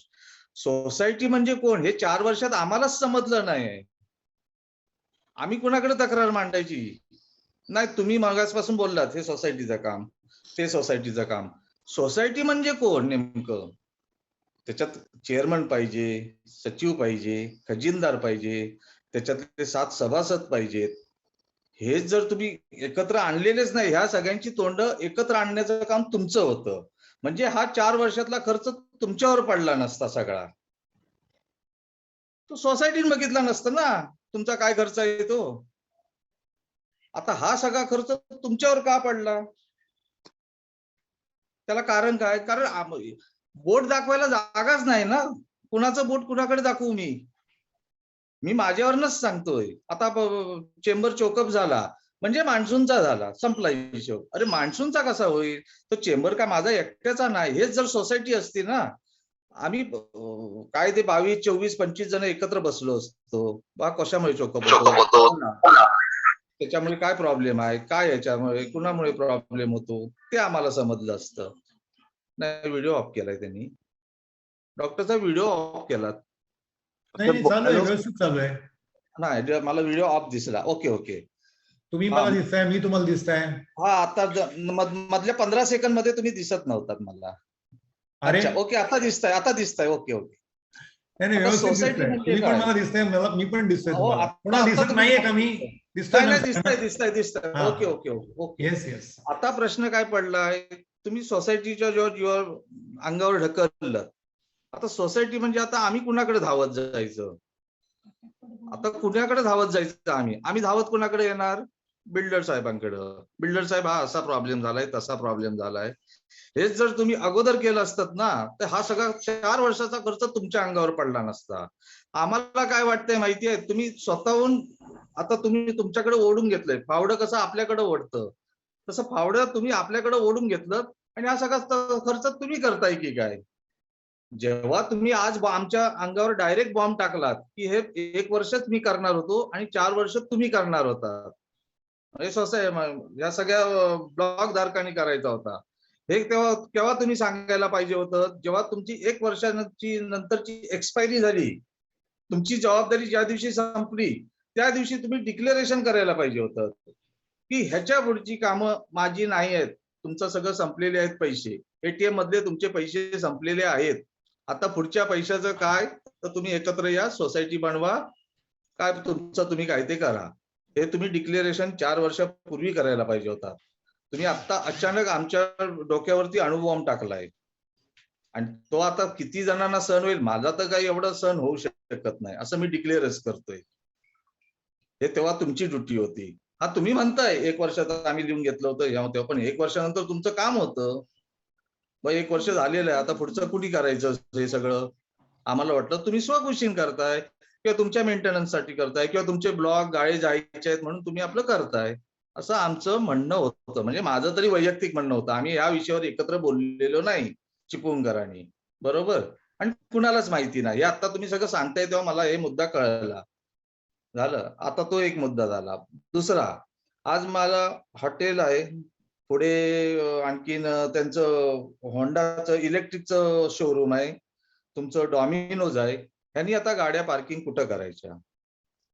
तेव्हा तुम्ही आम्हाला काय सांगितलं होतं, हे एवढं पार्किंग आहे जिथं 10 बस लाईनीन लागतील, जिथं 10 बस लाईनीन लागतील तिथं आज एक रिक्षा किंवा एक 4 व्हीलर सुद्धा लाईनीन लागू शकत नाही. कारण गटार आले आपल्या दरवाज्यात. गटारानंतर परत 5 फूट ते खणणार आहेत वॉटर पाईपलाईन आणि केबलसाठी, OFC केबल त्यांच्या रिलायन्सच्याची, आणखीन 5 वर्ष. म्हणजे ते आले आमच्या आता दरवाज्यात. म्हणजे पेवरला घासून आता सगळं होणार आहे काम. बरं, आता ह्याचा जागा आमची गेली पार्किंगची सगळी, पुढची पार्किंगची जागा सगळी गेली. सर्व्हिस रोड तिथं होणार आता आमच्या कस्टमरनी गाड्या कुठं लावायचा. बरं, त्याचा मोबदला सगळा तुम्ही घेतलाय, आमचं पार्किंग पण गेलं, मोबदला तुमच्याकडे गेला.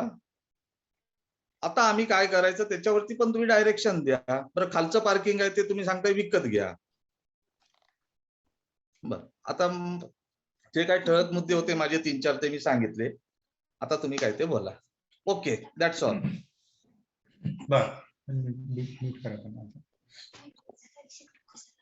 पंकज साहेब, तुमचे मुद्दे माझ्या चांगले लक्षात आले आणि त्याचं अगदी मुद्देसूद उत्तर मी तुम्हाला देतो. पहिली गोष्ट, तुम्ही म्हणाल की आतापर्यंत तुम्ही सोसायटी का नाही फॉर्म केली. साहेब, जोपर्यंत 51% गाळे किंवा दुकानं किंवा घरं विकली जात नाहीत, मला सोसायटी फॉर्म करता येत नाही. काटकर साहेबांनी आम्हाला स्पष्ट सांगितलं की जेव्हा 51, आम्ही वाढ बघतोय कधी 51% वाला गाळा किंवा शॉप जाईल की मला कळेल. ज्या क्षणी झालं आम्ही तुम्हाला ताबडतोब कळवलं, तुम्ही सोसायटीची फॉर्मेशन प्रक्रिया सुरू करा. काटकर साहेब आपल्या सोसायटीमध्ये आले आणि त्याच्यानंतर नोव्हेंबर 21 ला तुमची हे झालं मीटिंग झाली. सो आमच्याकडून आम्ही काहीही लेट गेलेलं नाही, ही पहिली गोष्ट. दुसरी गोष्ट, मेंटेनन्स हा तुमच्या ऍग्रीमेंटमध्ये स्पष्टपणे दिलाय. 1 वर्षाचा मेंटेनन्स आम्ही घ्यायचा भरतो, त्याच्यानंतर प्रत्येक गोष्ट तुम्ही भरायची. तुम्ही तुमचा ऍग्रीमेंट पुन्हा नीट वाचा. तुम्हाला जर असं गैरसमज झाला असेल की जोपर्यंत सोसायटी फॉर्म होत नाही तोपर्यंत मेंटेनन्स विकासक भरतो, तर तो कृपा करून समजून घ्या, तो खरोखरच गैरसमज आहे. अशा प्रकारचा मेंटेनन्स कुठल्याही प्रकारे कोणीही विकासक भरत नाही. विकासकाला घाई असते, कधी एकदा मी सोसायटी करतो आणि देतो. पण जर सोसायटी व्हायच्या आधी करोना आला, सगळं जग पॅरालाइज झालं, सेल झाला नाही, तर त्याच्यामध्ये मी पुन्हा तुम्हाला सांगायचं की तुम्ही द्या मला मेंटेनन्स, माणुसकीला धरून योग्य होत नाही. ज्यावेळी 2020 साली करोना आला, तनकुले साहेब तुम्हाला माहिती आहे चिपळूण मधली काय पूर्ण जगामधली परिस्थिती काय होती. प्रत्येक जण आपल्याला आले पडले होते. आम्ही आमच्या इकडून चिपळूण मदतसाठी आमच्या 10वी मध्ये जेव्हा आम्ही पास झालो तेव्हाची आमच्या बॅचनी सगळे पैसे जमा करून आम्ही 5 लोकांना चिपळूणला पाठवलं. म्हटलं तू चिपळूण जा आणि मदत दे. त्यामध्ये आम्ही एका बाजूनी मदत करतोय आणि दुसऱ्या बदल्याने तुम्हाला आम्ही सांगायचं की मेंटेनन्स पाठवा, हे विचार. माझ्यासारखा माणूस नाही विचार करू शकत. माझी भूमिका सिंपल असते, मी जे देतोय ते तुम्हाला लिहून देतोय, जे मागतोय ते लिहून दिलेलं मागतोय. याच्या व्यतिरिक्त मी एकही पैसा तुमच्याकडे मागत नाही. ही पहिली गोष्ट झाली. दुसरी गोष्ट, पार्किंगची जागा आणि त्याचा मोबदला, याच्याबद्दलचं लिखित उत्तर मी तुम्हाला दिलंय, आज तोंडी पुन्हा सांगतो. साहेब आजही हा भूखंड मी रिडेव्हलपमेंट केलेला नाहीये.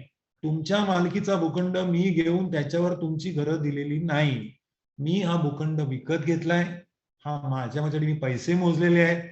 जेव्हा मी परमिशन घ्यायला चिपळूण नगरपालिकेमध्ये गेलो तेव्हा सगळ्या चिपळूणला माहिती होतं की रोड वायडनिंग होतंय, त्याच्यामध्ये कटिंग होतंय आणि हे कटिंग झाल्यामुळे इनफॅक्ट मला चांगलं आठवतंय तुम्ही स्वतः येऊन तिकडे साईटवर जाऊन मला सांगितलं दाखवा मला बाउंड्री कुठपर्यंत कटिंग होतंय आणि मी तुम्हाला ती बाउंड्री दाखवली.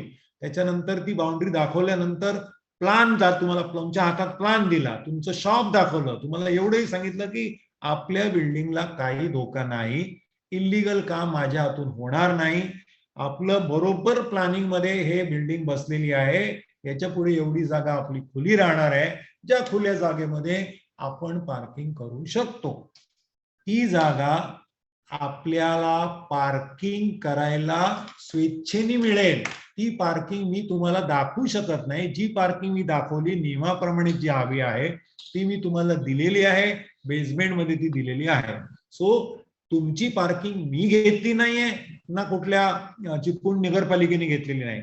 जे सरकारी कायद्यामध्ये आहे तेवढी जमीन तेवढ्या भागाचा प्लान आपल्याला त्यांनी सँक्शन करून दिलेला आहे. तुम्ही फ्लॅट शॉप घेण्यापूर्वी मी तुम्हाला दाखवलं होतं की आपली ही इमारतीची ही लाईन आहे आणि याच्या पुढची एवढी जागा आपल्याला मिळेल. ती जागा आजही आपल्या ताब्यात आहे आणि त्या जागेवरती आजही मी बघतो तेव्हा गाड्या पार्क केलेल्या असतात. लोक येतात, गाड्या पार्क करतात, जातात. ती ओपन स्पेस आहे, कुणी येऊन लावू शकतं. त्याच्यामध्ये आपण कोणाला सांगू नाही शकत तू ही माझी गाडी लावू नको, कारण ती तुमची पार्किंग नाहीच आहे, ती ओपन स्पेस आहे. ती ओपन स्पेस मध्ये कुणी येऊन पार्किंग करू शकतो. आपली जी जागा आहे ती आपण प्रॉपरली ताब्यात घेतलेली आहे आणि ती आपल्याच ताब्यात शेवटपर्यंत राहणार आहे. हे झालं पार्किंगचा प्रश्न. तिसरी गोष्ट तुम्ही म्हणता की याचा मोबदला. साहेब ही जागा तुमची आजही नाहीये, ह्या जागेचा मालक मी आहे अजून, ह्या जागेचे संपूर्ण राईट्स माझे आहेत अजून. मी तुम्हाला याच्यामधलं का देऊ? माझा ऑलरेडी लॉस झालाय. ज्यावेळेस चिपळूण नगरपालिकेने मला सांगितलं की एवढी जागी तुम्हाला सोडायला सांगेल, मी म्हटलं साहेब माझं नुकसान आहे याच्यामध्ये, तुम्ही मला काय 10-15 लाख रुपये देणार, त्याच्यामध्ये माझं काय होणार? हे जर शॉप्स म्हणजे पुढे आले तर याच्यामध्ये मी डॉमिनोजचे आणखीन 4 शॉप काढू शकतो. जेवढं तुम्हाला माहिती आहे कमर्शियलचा रेट जास्त आहे आणि रेसिडेन्शियल रेट अर्धा पण नाहीये. सो म्हटलं माझं पूर्ण नुकसान आहे आणि ते नुकसान केवढं मोठं आहे की मला ते नुकसान सहन करून ती जागा द्यावी लागते. तुमचा त्या जागेवर काहीच हक्क नाहीये, तो जागा संपूर्ण हक्क माझा आहे. तुम्ही तो कुठल्या हक्काने तुम्ही माझ्याकडे त्याच्यात पैसे मागताय? आजही ही जागा माझी आहे, माझ्या मालकीची आहे. आता याच्यानंतर ज्यावेळेस मी तुम्हाला फ्लॅट विकले तेव्हा ते ओसी घेऊन विकले. ओसी म्हणजे काय? Occupation certificate. याचा अर्थ आजपासून हा फ्लॅट किंवा हे शॉप तुम्ही ऑक्युपाय करू शकता आणि त्या केवळ शॉपचा तुम्ही ओनर होऊ शकता. याच्यानंतरही याच्यावर जर काय FSI येणार असेल तर त्याचाही मालक मीच आहे आणि तशा प्रकारे अग्रीमेंट मध्ये मी दिलेलं आहे ज्याच्यावर तुम्ही सही केलेली आहे. आता ही गोष्ट वेगळी की FSI असूनही मला ते काय वापरण्याची इच्छा नाही. आजही आपल्याला एक मजला वाढू शकतो मी, एवढा FSI माझ्याकडे आहे, त्याच्यावर तुम्ही गंगाजल सोडलेलं आहे, मला त्याच्यामध्ये काही इंटरेस्ट नाहीये. सिंपल कारण आहे की आता एवढी सुंदर इमारत झाल्यानंतर पुन्हा त्याच्यावरती FSI करायचं काय? 1-2 कोटी रुपये, ते 1-2 कोटी रुपये मी पाणी सोडलेलं आहे, मला त्याच्यामध्ये इंटरेस्टही नाहीये. तर तुमच्या माहितीसाठी मला असं सांगायचंय की या सगळ्या गोष्टी तुम्ही लक्षात घेतल्या पाहिजे की ही जागेची मालकी माझीच आहे. जोपर्यंत सोसायटी झाल्यानंतर सुद्धा ती जागेची माझी राहते. जेव्हा मी कन्व्हेन्स ट्रान्सफर करतो तुमच्याकडे, जेव्हा मी तुमचे अभिहस्तांतरण करतो त्यावेळेस ती सोसायटीच्या मालकीची होते. सो तीच प्रोसेस मी तुम्हाला गेल्या ऑक्टोबर पासून सांगतोय की तुम्ही ही प्रोसेस सुरू करा, जेणेकरून आता आम्ही प्रोसेस सुरू केली. तुम्हाला सांगितलं की यांना सहकार्य द्या काटकरांना. ठीक आहे, जे काय झालं गेलं सोडाय, आपल्याला त्याच्यामध्ये जायचं नाही. आपल्याला आता प्रेमाने पुढे जायचंय, सगळ्यांना सहकार्याने पुढे जायचंय. जेव्हा मी तुम्हाला परत सांगतो की याच्या मागचा हेतू सिंपल हाच आहे की पुढे जायचं, आपल्याला त्याच्या मागे जायचं नाही. सो पार्किंग आणि जे कायद्यामध्ये बसलेलं पार्किंग आहे ते आम्ही तुम्हाला दिलेलं आहे आणि ते पार्किंग आपण प्रॉपरली दिलेलं आहे. त्याशिवाय हा जो हे जागेची मालकी आहे त्यातून जो काय रेव्हेन्यू ना तो माझाच आहे आणि तुम्ही घेतलेला आहे, कारण त्याच्या मी कायदेशीर जबाबदारच आहे आणि ते मी तुम्हाला लिहून दिलंय. म्हणजे त्याच्यामध्ये कुठल्याही प्रकारचा लपवण्याचा प्रश्नच नाही. तुमच्या अग्रीमेंट मध्ये पण लिहिलंय, मी जे तुम्हाला पत्र दिलं 28 एप्रिलला, त्याच्यामध्ये पण मी लिहून दिलंय की त्या जागेची संपूर्ण हक्क माझ्यावर आहे. याच्याशिवाय आता मान्सून बद्दल मी काय बोलत नाही, तो तुमच्या सोसायटीचा प्रश्न आहे, तुम्ही घ्या. पण मला असं वाटतं की एखादा माणूस जर बिझनेस करत असेल त्याला करायला दिला पाहिजे. जे काही छोट्या मोठ्या कंप्लेंट आहेत त्या, आता बघा, एखादा माणूस जर एखादा फ्लॅटमध्ये रोज रात्र खोकत असेल तरी सुद्धा दुसरा माणूस म्हणू शकतो की संपूर्ण रात्रभर खोकतो आणि माझी झोप जाते. सोसायटीमध्ये आपण जागा का कशासाठी घेतो की बाबा सगळ्यांनी मिळून मिसळून राहावं, एखाद्याचे कोणाला त्रास असेल थोडाफार त्रास सहन करायला पाहिजे. पण मला नाही वाटत की तो त्रास एवढा मोठा भयानक आहे की ज्याच्यामुळे त्यांचा धंदा बंद. मी त्याच्या विरुद्ध आहे, मला नाही वाटत की हे असं. पण जर खरोखरच काही ड्रेनमध्ये जात असेल तर मी स्वतः त्याला चिपळूणला आल्यावर 2 वेळा हीच कंप्लेंट डॉक्टरांनी केली होती. तेव्हा त्याला खाली बोलून घेतलं, त्याला समजून सांगितलं बाबा अशी अशी कंप्लेंट येते तर तुम्ही घ्या. आणि मी तुमच्याशी कम्प्लिटली ऍग्री होय. त्यांना आपण सांगितलं की चिमणी जी तू वर घेऊन जा, त्यांनी त्याचा खर्चही केला आणि तो खर्च केल्यानंतर धूर वरती गेला. या गोष्टी मी तुमच्याशी सहमत आहे, आणि कारण त्यांनी स्वतः केलेल्या आहे आणि त्याला आपण करायला लावलेला भाग पाडलेला आहे आणि त्यांनी ते खर्च केलेले आहेत. पुढे केल्यानंतर मला असं वाटतं की त्याची सहकार्य देणं, मला तर वाटतं की it will be the right thing to do. त्याच्यामध्ये दुसरं काही करू नये. आणि मी जो मेंटेनन्स मागतोय तो मेंटेनन्स, आता बघा, मी सोसायटी फॉर्मेशन नंतर सुद्धा मेंटेनन्स मागतच आहे तुम्हाला, आणि ते आपल्याला द्यायलाच पाहिजे. आता आजपासून 1 सप्टेंबर पासूनही तो स्वीपिंगचा मेंटेनन्स मी करतो, कारण जोपर्यंत तुम्ही मेंटेनन्स मला देत नाही तोपर्यंत ती जागा, म्हणजे तिथे कचरा घाण पडण्याचा मजाच नाही त्याच्यामध्ये. त्यामुळे तो जो काही ते तुम्ही मला द्याल तेव्हा द्याल, पण तोपर्यंत सध्या मी तो खर्च करतच आहे. तर मला वाटतं की तुमच्या सगळ्या प्रश्नांची मी उत्तर दिली. अजूनही काही प्रश्न अनुत्तरित असेल तर वनकुत्रे साहेब तुम्ही बोट वर करा, मी तुमचा पुन्हा स्पीकर हे करेल. आणि जर तुमच्या प्रश्नांची उत्तर मिळाली असेल तर मी दुसऱ्या पुढच्या मला वाटतं भोजनी साहेब बराच वेळ वाट बघतायत, त्यांना आपण एक चान्स देऊया आणि त्याच्यानंतर पंकज पाटील साहेबांना आपण बोलायला संचार देऊया. सो प्रत्येकाचे त्यांचं बोलायचंय. मला वाटतं वनकुत्रे साहेबांचा पुन्हा तुम्ही अनम्यूट करा. येस, तुम्हाला मी करतोय. वनकुत्रे साहेब 2 मिनिटं तुम्हाला चान्स मिळतोय बोलायचा. तुमचं बटन करा, आता तुम्ही तुमचं बटन अनम्यूट करा. वनकुत्रे साहेब तुमचं बटन ते ऑफ करा.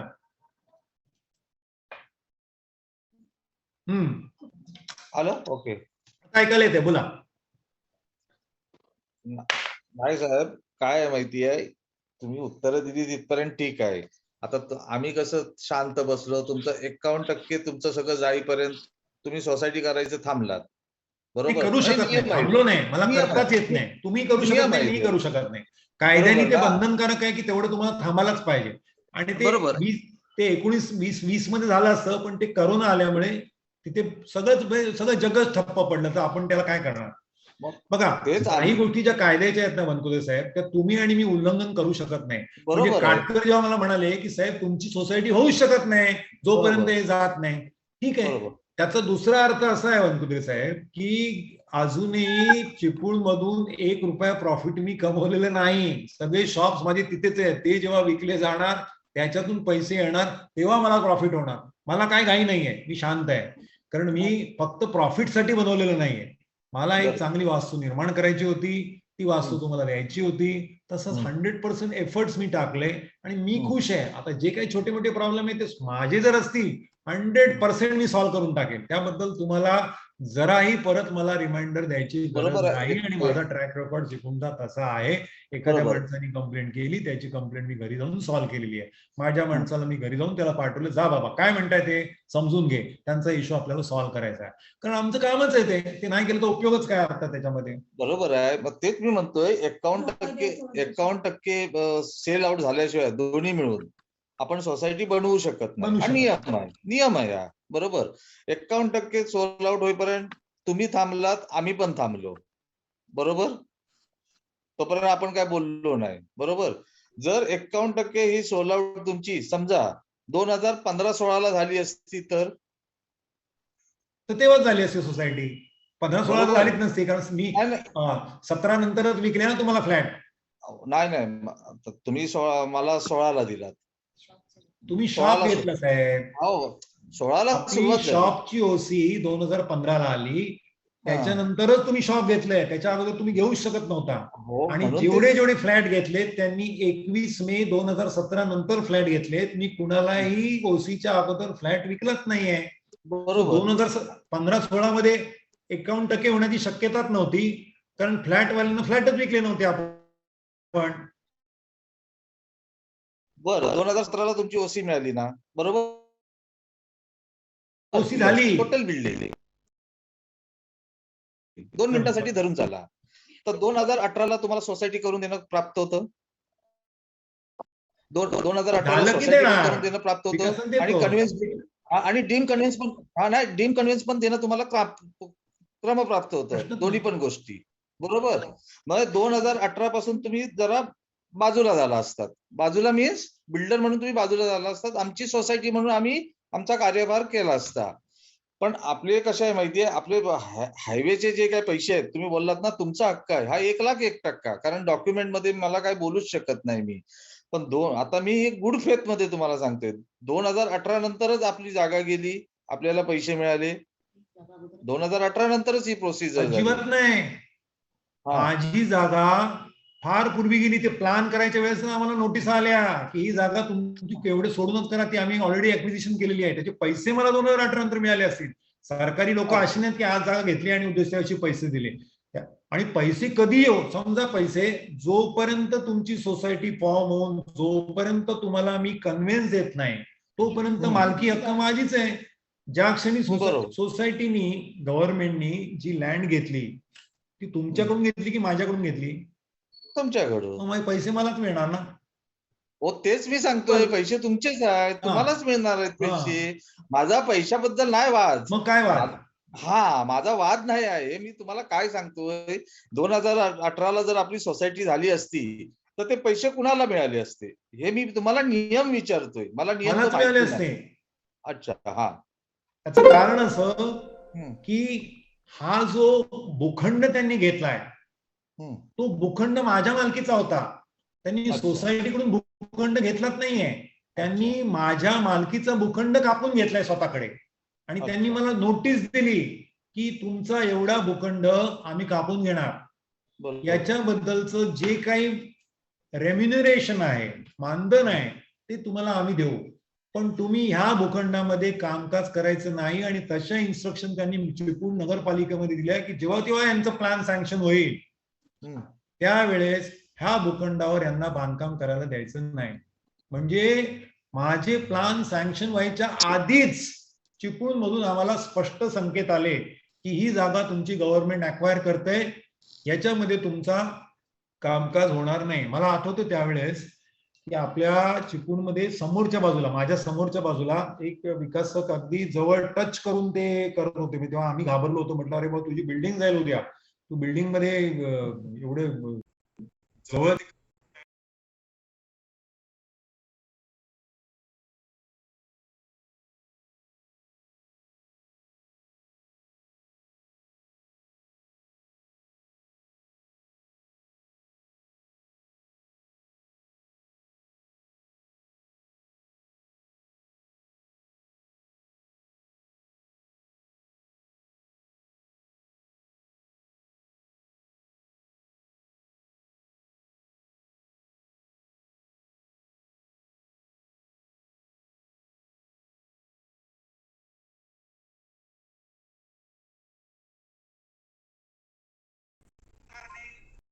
कापून घेतला आणि माझं नुकसान केलं आणि त्याच्यासाठी त्यांनी दिलंय.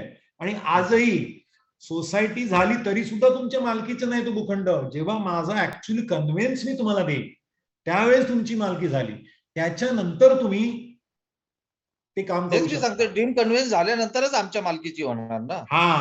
आणि त्याच्यामध्ये एक गुड न्यूज मी अशी देऊ शकतो की आपल्या सोसायटीमध्ये जो FSI बॅलन्स आहे बघा, फार मोठी न्यूज आहे. म्हणजे त्याच्यात तुमचा जवळजवळ 50 लाख 1 कोटीचा फायदा होईल सोसायटीचा. मी तुम्हाला असा तो फायदा देऊन टाकतोय कारण मला तो फायदा नको आहे. तर हा FSI बॅलन्स आहे.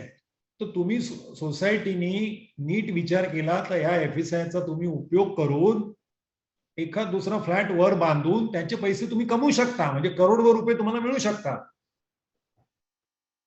आणि मी अतिशय आनंदाने देतो कारण मी तृप्त माणूस आहे. मला जेवढं पाहिजे तेवढं मला मिळालं. याच्यानंतर जे येईल ते तुम्ही आनंदाने घ्या आणि तुम्ही वाटा. त्याच्यामध्ये तुम्हाला माझं जर मार्गदर्शन हवं असेल, माझे काही कागदपत्र हवे असतील, मी तुम्हाला आनंदाने देईन. मस्त करा तुम्ही. जगात 2 फ्लॅट काढा, वरती विका आणि सगळ्यांनी प्रॉफिट वाटून घ्या. काही प्रॉब्लेम नाही. म्हणून मला मी त्याच्यात सांगतोय इंटरेस्ट नाही. मला जे करायचं ते मी केलंय. म्हणून सांगतोय आम्ही हे 32 जण केव्हा खुश आहोत. तुम्ही एप्रिल 2021 आम्ही आता हे 32 जण आहोत. आता विकले गेलेत म्हणून समजा हे सगळे गाळे आणि फ्लॅट विकले गेलेले आहेत. तुम्ही आता सोसायटी बनवताय पुढच्या आठवड्यात, बरोबर? ऐकू येतंय? हो, चांगलं आहे ते, बोला. हा. पण काय तो रिपीट होऊ नका, कारण बाकीच्या लोकांना पण हात वर जात आहेत. अच्छा. पंकजीशी हा, बोलायचंय, अय्यर साहेबांना बोलायचंय, तर तो रिपीट फक्त करू नका मुद्दा. क्लिअर झाला असेल तर आपण पुढे जाऊया. ओके. फक्त ना एकच वाक्य माझं आहे. एप्रिल बोला. 2021 पर्यंत आता हे सगळं जे काही तुम्ही काढलेलं आहे मेंटेनन्स वगैरे सगळं, तर गुड फेथ मध्ये एप्रिल 2021 नंतर आमच्यावरती तुम्ही ते नवीन लिस्ट बनवा आणि एप्रिल 2021 नंतरचे चार्जेस तुम्ही घ्या. आता तुम्ही कसं म्हणताय मी तृप्त आहे, आम्हाला पण तुम्ही तुमच्यातला थोडासा तृप्ती द्या ना. चालेल, मग तुम्ही प्लास्टर तुम्ही करून घ्या. नाही सर, हे तुम्ही त्याला वेगळा म्हणजे कन्वर्ट करताय तुम्ही. नेहमी मराठीत एक म्हण आहे, हा, आवळा देऊन कोवळा काढणे. नाही. देणाऱ्यांनी देत जावे, हा, घेणाऱ्यांनी घेत जावे, हा. घेणाऱ्यांनी घेता घेता देणाऱ्याचे हात घ्यावे. तर मी तुम्हाला देतोय ना, तशी थोडीशी तुमचं पण माइंडसेट ठेवून द्या, होऊन जाईल. शेवटी सगळं ऍडजस्टमेंटच असतं आणि मी ऍडजस्टमेंट करायला तयार आहे. तुम्हाला वाटतं तुमचं मेंटेनन्स घेऊ नका, ठीक आहे, प्लास्टरचा खर्च तुम्ही करा, नो नाही प्रॉब्लेम. घेऊ नका. नाही, एप्रिल 2021 पर्यंत घेऊ नका. एप्रिल 2021 नंतर म्हणजे आता 1.5 वर्षाचा तुम्ही घ्या असं म्हणतोय. तुमची रिक्वेस्ट मला कळली. ओके. पण शेवटी मला जे काय आहे ते सांगायला नाही, पाहिजे. तुम्ही विचार करा त्याच्यावर. हा, विचार करतो, ठीक आहे. ओके. तर आता आपण वनकुत्रे साहेबांना म्यूट करतोय आणि पंकज माटे साहेब, त्यांना अजून संधी नाही मिळाली अय्यर साहेबांना, तर तुमची हरकत नसेल तर त्यांना जरा बोलायला देऊया का आपण पहिलं? साहेब माझं जरा मला जरा थोडं माझं एक जास्त थोडक्यात मी हे सांगतो थोडक्यात, प्लीज. हरकत नाही. माटे साहेब बोलणे दो ना. अच्छा, ठीक आहे, त्यांना घ्या पहिलं. बोलून द्या. काहीतरी माटे साहेब, बोलतात तुम्ही बोला. अय्यर साहेब म्हणतात आम्ही नंतर बोलेल. अय्यर साहेबांना तुम्ही जरा ठीक mute आहे, हरकत करा. नाही. डॉक्टर साहेब हा, आवाज, 2 मिनिटं डॉक्टर साहेब. साहेब आवाज त्यांचं येतो? झालं की लगेच आपण तुमच्याकडे येऊ. प्रत्येकाला बोलायचं संधी मिळेल. डॉक्टर पंकज माटे साहेब, तुम्ही स्वतःला अनम्यूट करा. येते का आवाज? येस, आवाज येतोय. साहेब आता प्रत्यक्ष कामाला कधी सुरुवात होणार आहे बिल्डिंगच्या? येस. सो आता हे मी शेवटी सांगणार होतो, तर त्याच्या अगोदर एक अय्यर साहेबांचा घेऊया का प्रश्न? नाही साहेब, दोन साहेब माझे एकदाच प्रश्न घ्या आणि एकदाच उत्तर द्या, मग म्हणजे मी थांबतो. आपल्याला आता 3 गोष्टी करायच्या आहेत. साहेब 2 मिनिटं साहेब, प्रश्न माझे तुम्ही आता लिहून घ्या, नंतर एकदा उत्तर द्या मग. हा, ठीक आहे. हा साहेब, साहेब प्रश्न पहिला असा आहे की प्रत्यक्ष कामाला तुम्ही कमिटमेंट केलेल्या प्रत्यक्ष कामाला कधी सुरुवात होणार? ओके. काम तुम्हाला सगळे माहिती आहे, बिल्डिंगचं नाव वगैरे, प्लास्टर वगैरे सगळं, वॉटर प्रूफिंग वगैरे. ठीक आहे. साहेब दुसरा प्रश्न असा आहे, सोसायटी नोंदणीची कागदपत्र आम्हाला सही करण्यासाठी कधी मिळणार? कारण जय बोलल्याप्रमाणे काही मुंबईच्या लोकांचे त्याने सह्या घेतलेल्या आहेत ऑलरेडी, प्रस्ताव तयार आहे. हो, मी सगळ्यांच्या सह्या घेऊन कागदपत्र चिपळूणला पाठवून दिले. ज्यांना मुंबईचे लोक आहेत सगळ्यांनी सह्या केल्या. प्रश्न आता तुमच्याकडे आल्यानंतर तो इश्यू झाला म्हणून मी थांबलो. बाकी कागदपत्र कधी मिळणार सहीला, हा एक दुसरा प्रश्न. त्याचं उत्तर मी लगेच देतो तुम्हाला. कागदपत्र ऑलरेडी काटकर साहेबांकडे आहेत. तुम्ही कसं आहे, ते प्रत्येकाच्या घरी नाही जाणार, तर तुम्ही त्यांना वेळ द्या की या वेळेत तुम्ही सोसायटीत या आणि आम्ही सगळ्या सह्या करतो. त्यावेळेस ते सह्या करतील. ठीक आहे. मंगेश कोऑर्डिनेट करेल त्या बाबतीमध्ये. ठीक आहे साहेब, दस्ताचा प्रश्न आता ऐकून घ्या साहेब, एकदाच उत्तर द्या मग. प्रश्न ऐकून घ्या आणि एकदाच उत्तर द्या मग. साहेब दस्ताचा विषय क्लिअर आहे का आपल्याकडून? टॅक्सेस ना? दस्त साहेब, दस्त म्हणजे टॅक्सेस ना साहेब? आता ते वनकुंत्रे साहेब त्याविषयी जास्त सांगू, इंग्लिश मध्ये काय म्हणतात मला माहित नाही. दस्त म्हणजे टॅक्सेस ना, कर. दस्त म्हणजे तो महसूलचा विषय जो असतो, तो जमिनी संदर्भातला रेव्हेन्यू डिपार्टमेंटचा महसूल विभागाचा विषय असतो ना दस्ताचा. तो एकदम क्लिअर आहे. मी त्याचं उत्तर दोन उत्तर इमिजिएटली देतो. एक म्हणजे तुम्हाला दस्त काटकर साहेब येतील, तुम्ही एक डेट द्या, तुम्ही सह्या करून टाका, सोसायटी फॉर्मेशन चालू होऊन जाईल, विषय संपला. दस्त दुसरं, दस्ताचा विषय आपल्या अग्रीमेंट प्रमाणे ज्या क्षणी तुम्ही पोझिशन घेता त्या दिवसापासूनचा संपूर्ण कर तुम्हाला करायचा आहे. तो कर मी भरणार नाही. फक्त 1 वर्षाचा मेंटेनन्स मी स्वतः भरतो, पण कर मात्र तुम्हाला ज्या दिवशी पोझिशन घेसाल त्या दिवसापासून सुरू करायचा आहे. म्हणजे साहेब agreement आतापर्यंत मध्ये आहे. दस्ताचा विषय तुमच्याकडून क्लिअर आहे का? नाही, मी आपण कधीपर्यंत दिलं? दस्ताचा विषय प्रत्येकाचं तुम्ही पोझिशन घेतलं की त्याप्रमाणे तुम्हाला चिपून हे नगरपालिका तुम्हाला बिल पाठवत जाते. नाही साहेब, तुम्हाला मिळालं नाही का? ते हाऊस टॅक्स साहेब, तो हाऊस टॅक्सचा विषय झाला, दस्ताचा विषय म्हणतोय मी. साहेब दस्त म्हणजे काय? साहेब, तुम्हाला दस्तावेज सांगावं लागेल दस्त म्हणजे काय. साहेब दस्ता विषय तुम्ही वनकुंद्रेनं जरा नंतर बोलण्याची संधी हा, ठीक आहे. साहेब वनकुंद्रे दुसरा साहेब, तुम्ही नंतर बोला मला दस्त म्हणजे काय, नंतर मला सांगा. त्या माटे साहेब, साहेब म्हणतात तुमच्याकडे दीड कन्व्हेन्स कधी करून देणार? सोसायटी झाल्यानंतर लगेच करून देणार का? हॅलो, ती स्टेपच असते. एकदा सोसायटी फॉर्मेशन होते, नंतर कन्व्हिन्स होतो, तर आपण ताबडतोब करून देणार आहे. बोला. आणि साहेब, बोला. नंतरचा विषय, आम्ही एका वर्षाचे मेंटेनन्स 15,000 तुम्हाला दिले होते. हे जरा माहितीसाठी सगळ्यांचे आम्ही सांगतोय तुम्हाला. नाही दिलेच ना, आम्ही घेतलेच आहेत ना. मी तर पहिलेच बोललो ना, 1 वर्षाचा मेंटेनन्स आम्ही घेतलेलाच आहे. त्यामुळे तुमच्याकडून परत घेण्याचा प्रश्न आणि साहेब मी परत सांगतो, ज्या दिवशी आपलं अग्रीमेंट झालं, तुम्ही पोझिशन घेतलं, त्या दिवसापासून 1 वर्षापर्यंत मेंटेनन्स आम्ही त्या तुमच्या अग्रीमेंट बरोबरच घेतो. तो घेण्याचा प्रश्न उद्भवत नाही. 1 वर्षानंतरचं मेंटेनन्स तुम्ही द्यायचं. आणि साहेब, महाडिक साहेबांनी तुम्ही जे काम करून दिलं ते आमच्या सगळ्या मेंबरच्या कानावरती घातलं होतं. 3 ते 4 वेळा काम करून दिलं. म्हणजे आम्ही स्तुतीचा विषय जो असतो तो आमचा खाजगीमध्ये चालतो तुमच्याबद्दलचा. असं नाही की महाडिक साहेबांचं तुम्ही जे काम करून दिले 3 ते 4 वेळा, महाडिक साहेबांनी आमच्या सगळ्यांच्या कानावरती घातलेलं. असं जे करता गोष्टी त्याची चर्चा होते नाही. वनकुंद्रे, सानप आमची जेव्हा मिटिंग होते तेव्हा तुमचा बिल्डिंग बांधण्याचा उद्देश नक्कीच चांगला होता, पण जे काही जेव्हा काम करणारे लोक होते त्यांच्याकडून काही चुका झाल्यामुळे आज ही बिल्डिंगची अवस्था झाली असू शकते. करू ना आपण. बिल्डिंगची अवस्था चांगली आहे. 2-3 इश्यू आहेत, आपण 100% सॉल्व्ह करू. मी आहे ना तुमच्या बरोबर. आम्ही खासगी सुद्धा चर्चा करतो की खुलेपणाने मी तुम्हाला सांगतोय की माझ्यासारखा माणूस नाही. एकदा तुम्ही फक्त प्रेमाने बोला की मी आलोच काम करायला. तुमचा उद्देश चांगला होता, पण खालच्या लोकांनी घाई केल्यामुळे आज जरा बिल्डिंगची दुरावस्था झाली. नंतरचा विषय पार्किंग टॉयलेटची सुद्धा दुरावस्था झाली, प्लास्टर निघाले, त्याकडे सुद्धा आपण लक्ष द्यावं जरा. बरं. आणि साहेब दस्ताचा जो विषय आहे तो जरा तुम्ही वनकुंद्रे साहेबांकडून नीट विचारून घ्या, कारण मला आली शंका आहे. आणि दुसरा विषय, वनकुंद्रे साहेबांनी सर्वे केलेला, त्यांनी बोलल्याप्रमाणे त्यांच्या शॉपचा, त्यांच्याकडून सहकार्य नेहमीच आम्हाला असतं. आमच्यात पूर्णपणे एक वाक्यात आहे त्यांच्यात आमच्यात.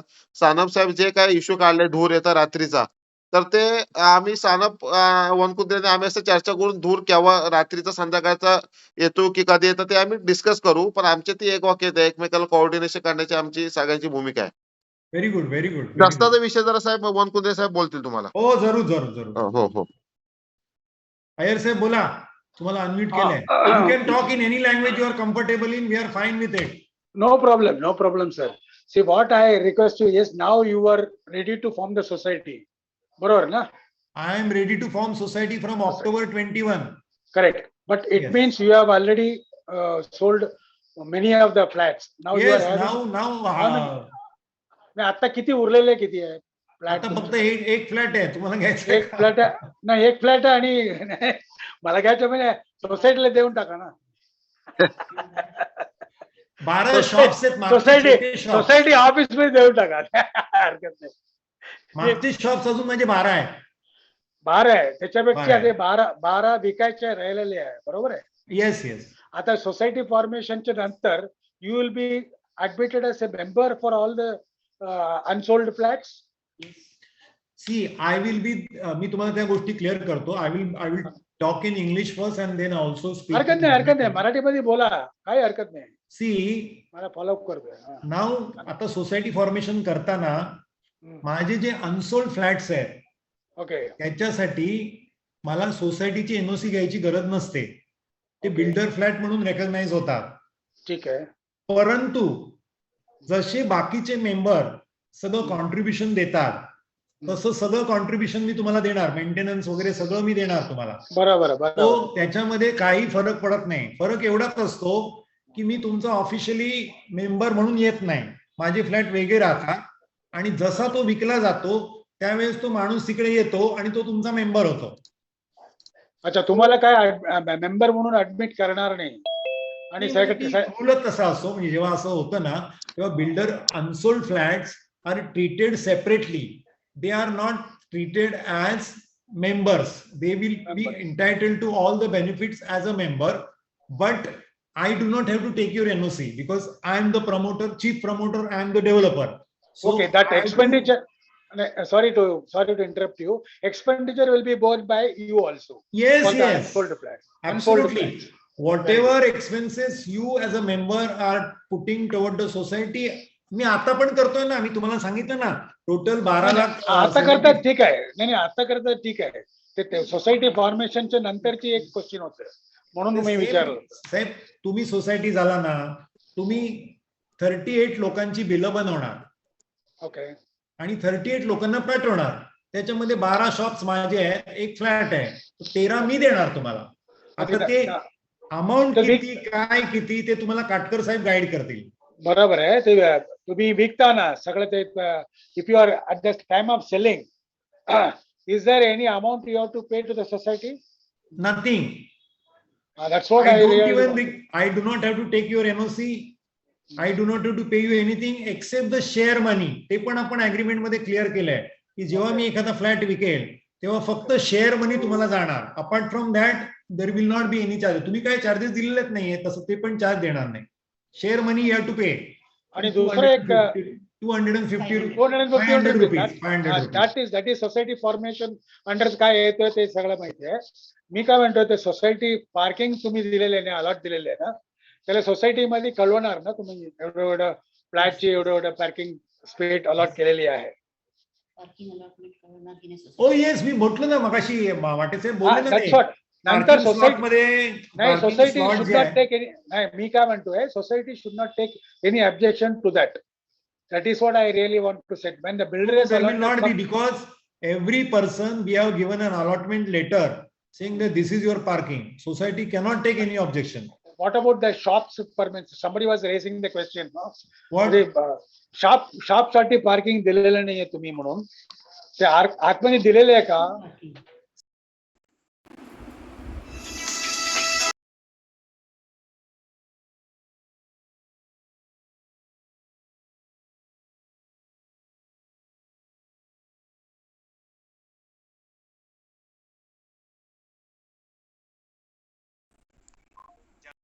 पार्किंग हवं होतं त्यांना आम्ही पार्किंग दिलेलं आहे. दिलेले आहे ना, ठीक आहे, हरकत नाही. म्हणजे काय दिस सर्व्हिस रोड जो येत आहे ना तुम्ही सांगितलं ना, तर it won't come very near to the shop ना, ओनली 1 मीटर और बियॉन्ड दॅट. तुम्हाला पेवमेंट एरिया आहे ना, आपला पेवमेंट एरिया. हो, आपल्या शॉपच्या समोर पेवमेंट एरिया आहे बघा. ओके. किती असणार अंदाज? मला माहित नाही. तुमच्या शॉपच्या समोर आहे ना